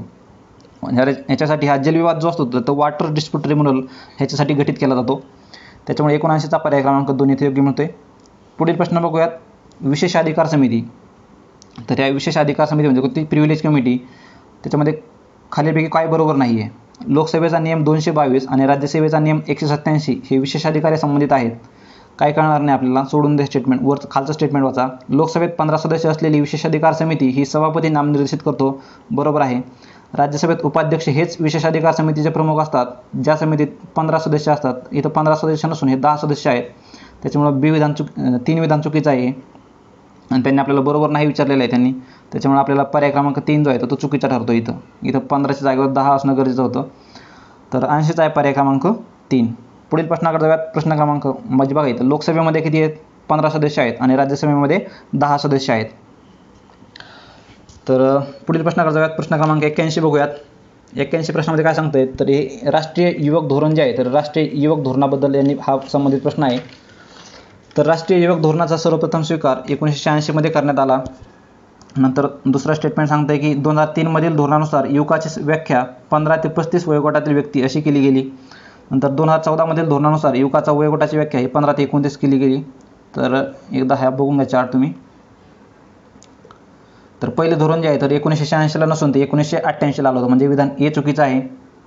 1988ला आलं होतं आणि त्यानुसार ठरलं होतं 18 ते 35 वर्ष वय युवकांचं ठरवलं गेलं होतं. 2003 मधील 13 ते 35 म्हणतोय तो 15 ते 35 म्हणतोय, पण ते 15 ते 35 नसून ते 13 ते 35 वर्ष असा हा युवकांची गट समजला गेला होता 2003 मध्ये. नंतर 2014 मध्ये 15 ते 29 वय वर्ष सांगितलं होतं 14 मध्ये. तर हे विधान बरोबर आहे, सी विधान बरोबर आहे. त्याच्यामुळे आपल्याला 81चा मिळतो आपल्याला पर्याय क्रमांक 4. पर्याय क्रमांक 4. पुढील प्रश्नाकडे जाऊयात. प्रश्न क्रमांक 82 बघूयात. खालीलपैकी कोणते विधान योग्य आहेत. राज्यघटनेचे अनुच्छेद 111 हे अर्थविधेयकाच्या म्हणजे मनी बिलच्या व्याख्येच्या संदर्भात आहेत, हे चुकीचं आहे. 110 सांगते मनी बिल संदर्भात व्याख्या. आपल्याला काय योग्य विचारलं आहे त्यांनी, म्हणजे ए एलिमिनेट करा. अनुच्छेद 117(3) खाली श्रेणीबद्ध, अनुच्छेद 17(3) खाली श्रेणीबद्ध विधेयक म्हणजे फायनान्शियल बिल सांगतं 117(3) मध्ये. हे फायनान्शियल बिल 2 असणार आहे 117(3) मध्ये. हे केवळ लोकसभेतच मांडले जाऊ शकते. तर हे थोडंसं त्यांनी उलटं केलेलं आहे. 117(3) जे आहे तर ते खाली पाहिजे होतं आणि 117(1) जो आहे तो वरती पाहिजे होता. हा 117(1) जो आहे तो फक्त लोकसभेतच मांडला जाऊ शकतो. तर ही दोन्ही विधानं देखील चूक आहेत. त्याच्यामुळे पर्याय क्रमांक 3 इथे योग्य ठरतो, कारण वरीलपैकी एकही विधान इथं बरोबर नाही आहे. 82चा आहे पर्याय क्रमांक 3.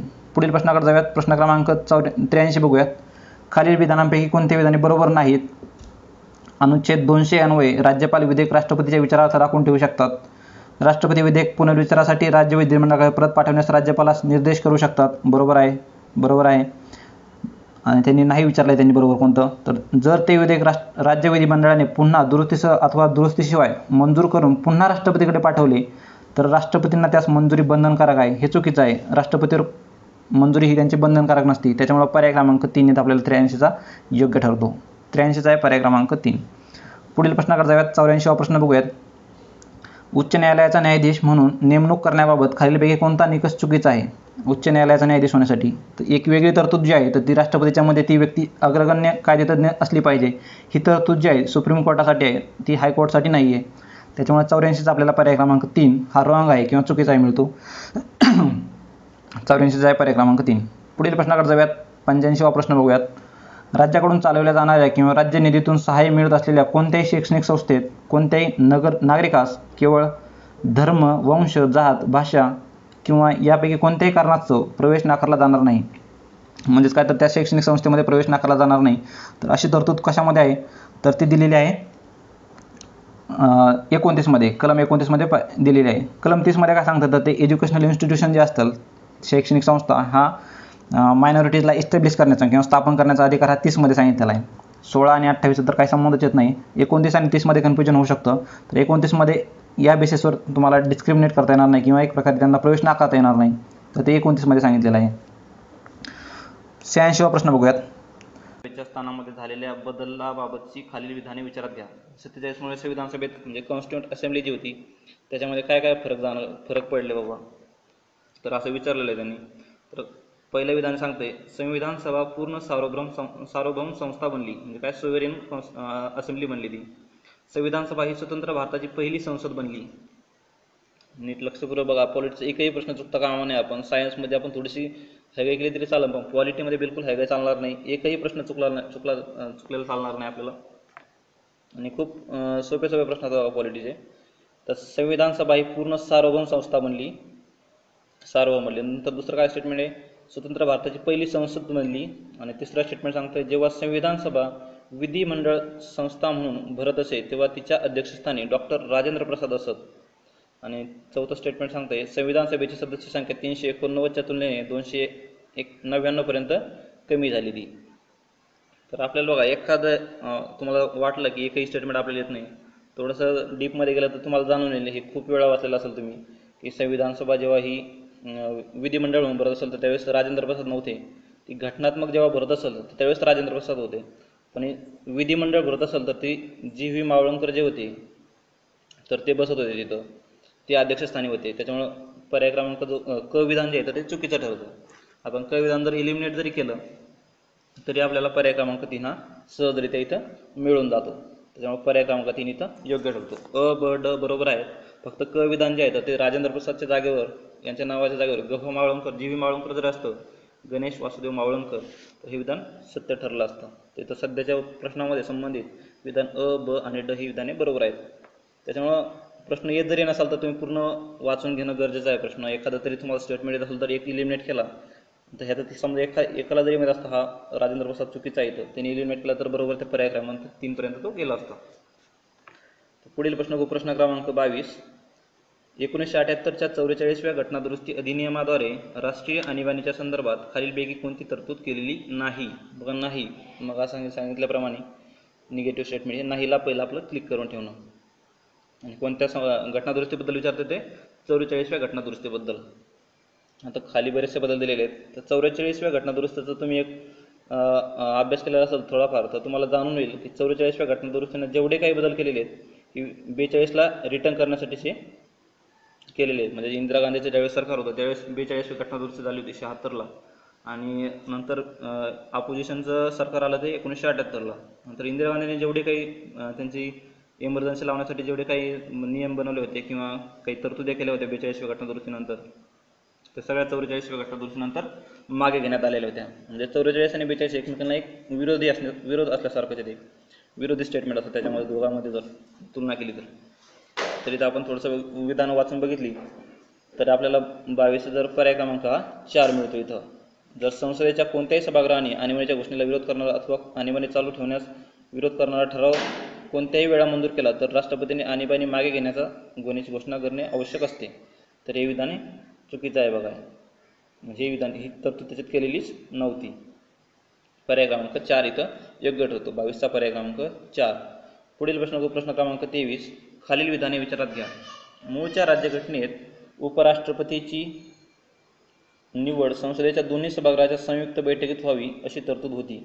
थोडंसं वाचल्यासारखं वाटत नाही स्टेटमेंट आहे, तरी आपण पुढचे स्टेटमेंट बघू.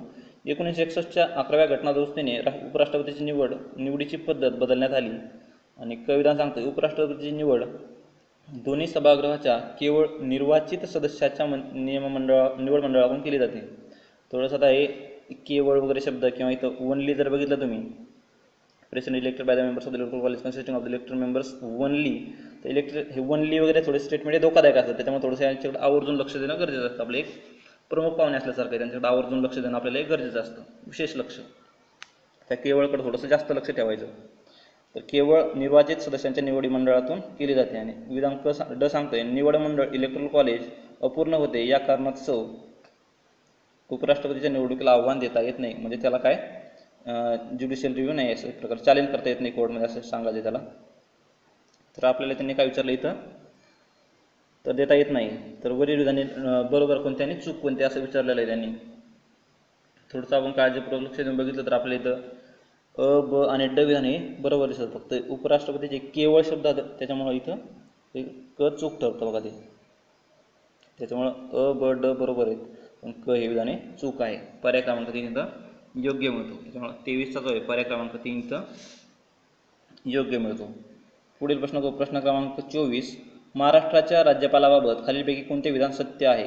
सत्यच आहे तिथं, सत्य आहे. तर ते अँग्लो इंडियन जमातीतील एकाच विधान परिषदेवर नामनिर्देशित करू शकतात. ते अँग्लो इंडियन जमातीमधील किंवा दोघांस विधानसभेवर नामनिर्देशित करू शकतात. त्यांना राज्यघटनेच्या अनुच्छेद 371 2 अन्वये विशेष जबाबदारी प्रदान करण्यात आलेली आहे. आणि राज्यघटनेच्या अनुच्छेद 31A खाली सक्तीने खाजगी मालमत्ता संपादन करण्यासंबंधीचे विधेयक राष्ट्रपतीच्या विचारात राखून ठेवू शकत नाहीत. तर आपल्याला सत्य विधान विचारलेले त्यांनी महाराष्ट्राच्या राज्यपालाबाबत. तर सत्य विधान आपल्याला इथं कोणते, तर ते पर्याय क्रमांक 3 जो आहे, त्यांना राज्यघटनेच्या अनुच्छेद 371 अन्वये विशेष जबाबदारी प्रदान करण्यात आलेली आहे. हे विधान इथं सत्य आहे. पर्याय क्रमांक 3. बाकीचे बघा, अँग्लो इंडियन जमातीतील एकाच विधान परिषदेवर नाही, हे विधानसभेवर आहे. ते अँग्लो इंडियन जमातीतील किमान दोघांस विधानसभेवर, अँग्लो इंडियनचं तर एकालाच घेतलं जातं ते विधानसभेवर. ती पण तत्व आता कॅन्सल झालेली आहे. नंतर ते राज्यघटनेच्या अनुच्छेद 31A खाली सक्तीने हे पण विधान चुकीचं आहे. त्याच्यामुळे पर्याय क्रमांक आपल्याला 3 इथं योग्य मिळतो. पर्याय क्रमांक 3 इथं योग्य ठरतो. पुढील प्रश्न क्रमांक 25. खालीलपैकी कोणती बाब जुळत नाही बघा, परत नाही. तर जुळत नाही विचारले त्यांनी. तर तारखा दिल्या त्यांच्यासोबत की डेट विचारलेली त्यांनी. तर तुम्ही पहिलेच विधान बघितलं, तुम्ही लक्ष्मीकांत वाचायला असाल किंवा कोळंबे वाचत असाल, त्याच्यामध्ये ही पहिलेच दिलेलं आहे बघा त्यांनी आपलं घटनेची स्थापनेमध्ये. त्याच्यामध्ये 13 डिसेंबर आहे बघा मित्रांनो. 13 डिसेंबर 1946 रोजी हे ऑब्जेक्टिव्ह रिझॉल्युशन जे आहे, म्हणजे उद्दिष्टांचा ठराव मराठीमध्ये, तर हे त्यावेळेस मांडलं होतं 13 डिसेंबर. त्याच्यामुळे खाली कोणती बाब जुळत नाही, तर ती पहिलीच बाब इथं जुळत नाही. त्याच्यामुळे पर्याय क्रमांक 1 इथं योग्य ठरतो. 25चा जो आहे तर तो पर्याय क्रमांक 1 बरोबर आहे. पुढील प्रश्न क्रमांक 26. राज्य विधिमंडळाने संमत केलेले विधेयक राज्यपाल राष्ट्रपतीच्या विचारार्थ राखून ठेवू शकतात. तर राष्ट्रपती त्याबद्दल काय काय करू शकतात, खाली विधानं दिलेले आहेत त्यांनी. विधेयकाला मान्यता देतात अथवा मान्यता राखून ठेवू शकतात. राज्य विधिमंडळाकडे पुनर्विचारार्थ ते विधेयक परत पाठवू शकतात. राष्ट्रपतीकडून परत आलेल्या विधेयकावर राज्य विधिमंडळाने 3 महिन्यात पुनर्विचार केलाच पाहिजे. आणि जर पुन्हा ते विधेयक मंजूर केले तर राष्ट्रपतीवर त्यास संमती देणे बंधनकारक असले पाहिजे. पुनर्विचारार्थ परत आलेले विधेयक राज्य विधिमंडळाकडे पुन्हा मंजूर केले तर राष्ट्रपतीने त्यास 6 महिन्यांच्या कालावधीत संमती दिली पाहिजे. तर राष्ट्रपतीला अशा प्रकारच्या बंधनं नसतात. तर वरील कोणती विधाने बरोबर आहेत असा त्यांचा प्रश्न आहे.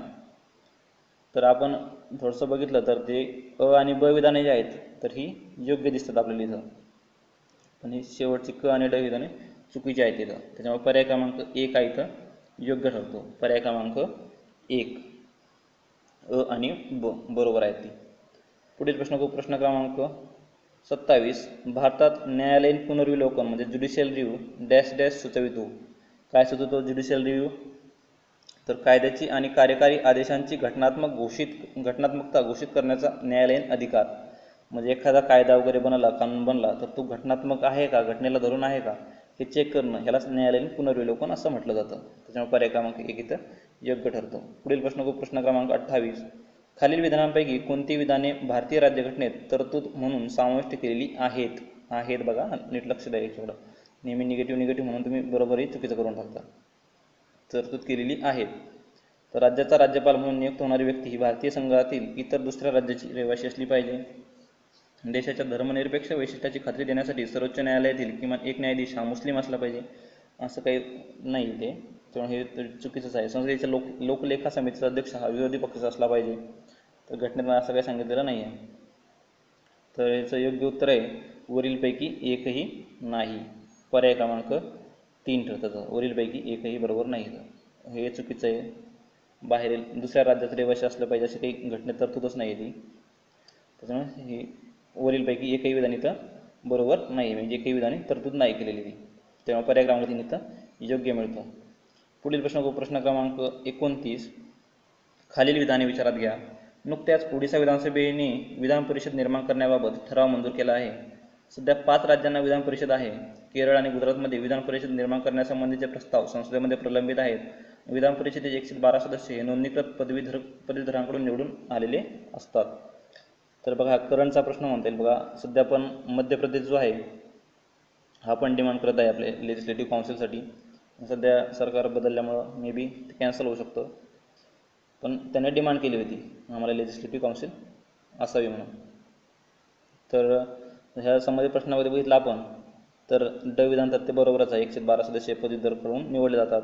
गुजरात हे चुकीचंच आहे. सध्या 5 नसून 6 राज्यांना आहे.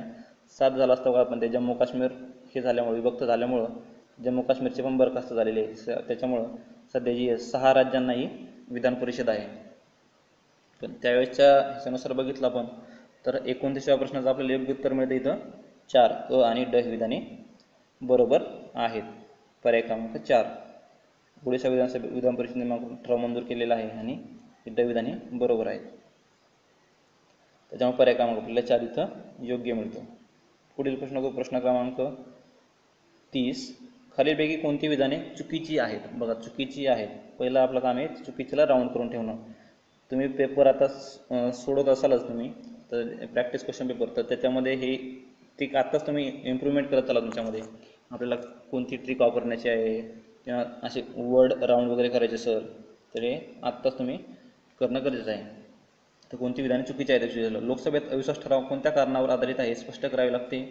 लोकसभेत अविश्वास ठराव दाखल करून देण्यासंबंधीची पहिली पद्धती ही लोकसभेच्या नियम 198 मध्ये सांगितले आहे. अविश्वास ठराव एकदा दाखल झाल्यानंतर तो दाखल करण्यास मंजुरी मिळाल्यापासून 10 दिवसाच्या आत चर्चेत घेतला पाहिजे. आणि इटलीमध्ये सरकारला संसदेच्या दोन्ही सभागृहांच्या पाठिंब्याची गरज असते. तर खाली त्यांना अ ब क अशी विधाने दिलेली आहेत. त्यातील कोणती विधान चुकीचे आहे असं बघितलं आपण तर आपल्याला लगेच जाणून येईल. तर अविधान जे आहे तर ते चुकीचं आहे. कारण लोकसभेत जेव्हा नो कॉन्फिडन्स मोशन किंवा लोकसभेत अविश्वासाचा ठराव मांडायचा असतो त्यावेळेस त्यांना कारण देणं गरजेचं नसतं. कोणत्या कारणावर तुम्ही अविश्वास दाखवताय असं विचारलं जाऊ शकत नाही. त्याच्यामुळे चुकीचं विधान जे फक्त अ. त्याच्यामुळे पर्याय विधाने पण बघून घ्यायची. 198 सांगितली जाते. कारण अशा प्रश्नातून असा डेटा भेटतो ना, तो कुठल्या बुकमध्ये आपल्याला सहसा भेटत नाही. किंवा आता इटलीमध्ये सरकारला संसदेच्या दोन्ही सभागृहांच्या पाठिंब्याची गरज असते, हा कुठं आपण शक्यतो न वाचलेला डेटा असतो. हे चुकीचे विधान कोणते आहे तर ती फक्त अ. पर्याय क्रमांक 1. पुढील प्रश्न क्रमांक 31. भारतीय निर्वाचन आयोगाबाबत म्हणजेच इलेक्शन कमिशन ऑफ इंडिया खालीलपैकी कोणते विधान चुकीचे आहेत? तुम्ही सगळ्याचे विधान वाचून घ्या तरी तर कळून येईल. तर विधान ब जे आहे म्हणजे विधान सेकंड जे आहे तर मुख्य निर्वाचन आयुक्तांचे स्थान अथवा दर्जा हा सर्वोच्च न्यायालयाच्या न्यायाधीश समान असतो. तर हे थोडंसं विरोधाभासी येते. ऑर्डर ऑफ प्रेसिडेन्समध्ये पोझिशन ऑफ स्टेटस आणि जज ऑफ दी सुप्रीम कोर्ट हे विधान चुकीचं आहे इथं. त्याच्यामुळे चुकीचं विधान विचारलेलं त्यांनी आपल्याला. तर पर्याय क्रमांक 2 इथं योग्य मिळतं, त्याच्यामुळे पर्याय क्रमांक 2. पुढील प्रश्न क्रमांक 32. खालील तरतुदी विचारात घ्या. मित्रांनो एक सांगावंसं वाटतं मला, हा लाईव्ह सेशन असल्यामुळे तुम्हाला काही प्रॉब्लेम येत असेल तर तुम्ही मला कमेंट करा. आमची टीम नक्कीच त्याच्यावर रिप्लाय करेल. तुम्हाला काही इश्यू असेल तर तुम्ही मेलही करू शकता, पण अवश्य कमेंट करा तुमचा प्रॉब्लेम. आम्ही sorry about that, we can't take live session. तर बघूयात. 32वा प्रश्न जो आहे, खालील तरतुदी विचारात घ्या.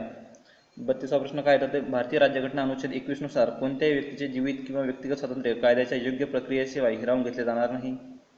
कायद्याच्या योग्य प्रक्रियेशिवाय. बघा थोडंसं लक्ष ठेवायचं, प्रत्येक शब्दाकडे लक्ष ठेवायचं. पॉलिटीमध्ये हा फक्त शब्दांचा गोळ आहे, बाकी काहीच नाही. बाकी सगळे जनरल स्टेटमेंट्स वगैरे, राईट, फंडामेंटल राईट, ड्युटीज सगळ्यांना माहीत असतात. फक्त शब्दांचा घोळ केला जातो, ड्यू प्रोसेस ऑफ लॉ. तर आपण थोडाफार जरी अभ्यास केला असेल तर कायद्याची योग्य प्रक्रिया आपल्याला माहीतच असेल. ड्यू प्रोसेस ऑफ लॉ नसून आपल्याकडे काय असतं, procedure establish by law. Procedure establish by law असते आपल्याकडं. तर त्याच्यामुळं विचारात घेतात त्यांनी तरतुदी नाही विचारलेलं. बघा परत निगेटिव्ह इथं नाही. तर 32चं जर आपण थोडंसं बघितलं तर अच विधान हे होते बरोबर नाही. त्याच्यामुळे पर्याय क्रमांक अ इथं योग्य ठरतो. पुढील प्रश्न क्रमांक 33. खालील विधाने विचारात घ्या. भारतीय राज्यघटनेचे अनुच्छेद 2 ते सांगताय की प्रदेशाचा समावेश अथवा त्यांची नवीन राज्यामध्ये स्थापना यासंबंधी आहे. आणि 3 कलम जे आहेत ते अस्तित्वात असलेल्या केंद्रशासित प्रदेशासह घटक राज्यांच्या स्थापनेसंबंधी अथवा बदलासंबंधी तरतुदी करते. आणि अनुच्छेद 3 खाली असलेले विधेयक हे केवळ लोकसभेतच मांडले जाऊ शकते. मग सांगितल्याप्रमाणे बघा, केवळ शब्द खूप आपले प्रमुख पाहुणे येते, त्यांना असं आवर्जून त्यांना एक पाहुणचार दिला पाहिजे, आपण त्यांच्याकडे योग्य लक्ष दिलं पाहिजे. तर ते केवळ लोकसभेतच मांडले जाऊ शकते. थोडंसं हे सावध राहायचं या शब्दांपासून, प्रमुख पाहुण्यांपासून थोडंसं सावध राहायचं. पाहुणे कसे टोमणे वगैरे लावत असतात, त्याच्यामुळे सावध राहायचं. तर संबंधित प्रश्नामध्ये आपण बघितलं तर काय विचारलं त्यांनी, योग्य आहेत. तर वरील दोन्ही विधाने योग्य आहेत, पण एक पाहुण्यामुळे आपले विधान चुकीचं आहे, त्याच्यामुळे हे पर्याय क्रमांक 2 इथं योग्य मिळतो. पर्याय क्रमांक 2 अ आणि ब. पुढील प्रश्न क्रमांक 34. लोक न्यायालयाबाबत म्हणजेच काय तर ते लोक अदालत इज कोणते विधान बरोबर नाही. परत नाही वनली प्रमुख पाहुणे आहेत आपले, तर हे बरोबर नाही लोक अदालताबाबत. तर ते खाली विधाने दिले बघा. कायदेशीर सेवा अधिसत्ता अधिनियम 1987 नुसार लोक न्यायालयांना वैधानिक दर्जा दिला गेला. लोक न्यायालयांना केवळ सेवेतील अथवा सेवानिवृत्त न्यायिक व्यक्तींचा समावेश होऊ शकतो. केवळ बघा इथं थोडंसं नीट वाचत चला. दिलेला प्रत्येक निर्णय हा अंतिम असतो आणि तो दोन्ही पक्षावर बंधनकारक असतो. लोक न्यायालयाने दिलेला निर्णय हा दिवाणी न्यायालयाने दिलेल्या निवाड्या समान असतो. तर आपल्याला काय विचारलं त्यांनी, बरोबर नाहीत विचारलेलं त्यांनी. तर 34चं आपण बघितलं थोडंसं लक्ष देऊन, तर ते केवळ सेवेतील अथवा सेवानिवृत्त न्यायिक व्यक्तींचा समावेश होऊ शकतो, हे विधान चुकीचं आहे. विधान 2 हे चुकीचं आहे. पर्याय क्रमांक 2 इथं त्याच्यामुळे योग्य ठरतं. पुढील प्रश्न क्रमांक 35. राज्य पुनर्रचना आयोग आणि कायदा याबाबतीत खालील विधाने विचारात घ्या. आयोगाची नियुक्ती डिसेंबर 1953 मध्ये केली गेली आणि त्याच्याबद्दल बरेचसे स्टेटमेंट केलेले आहेत त्यांनी. तर आपण तर राज्य पुनर्रचना आयोगाबद्दल काही विधानं केलेली आहेत त्यांनी. तर याचं आपण थोडंसं बघितलं संपूर्ण विधानं वाचून, तर आपल्याला कळून येईल त्याच्यामध्ये अ आणि ड विधाने जे आहेत हीच फक्त इथं बरोबर आहेत, म्हणजेच काय तर योग्य आहेत. तर त्याने काय विचारलं आपल्याला, विधाने योग्य आहेत. तर अविधान जे आहे, आयोगाची नियुक्ती डिसेंबर 1953 मध्ये केली गेली आणि ड विधान जे आहेत, राज्य पुनर्रचना अधिनियम 31 ऑगस्ट 1956 रोजी मंजूर झाला. हीच विधाने सत्य आहे. त्याच्यामुळे पर्याय क्रमांक 4 इथं योग्य मिळतो. पर्याय क्रमांक 4. पुढील प्रश्न बघू. एकतेच्या पुतळ्याबाबत, हा बघा करंट अफेअरचा प्रश्न आहे. तर या ठिकाणी मित्रांनो आपण पॉलिटीचे सर्व प्रश्न इथं डिस्कस केलेले आहेत 2019 पासून तर 2023 पर्यंत. तर व्हिडिओ कसा वाटला नक्कीच कमेंट बॉक्समध्ये कमेंट करा आणि चॅनलला सबस्क्राईब केलं नसेल तर सबस्क्राईब करून ठेवा. आणि असेच बाकीचे देखील आपण सब्जेक्टनुसार टाकणार आहोत, तर त्यासाठी तुम्ही बेल आयकॉन देखील प्रेस करायला विसरू नका, जेणेकरून तुम्हाला नोटिफिकेशन मिळेल. तर थांबूयात मित्रांनो इथं. Thank you so much.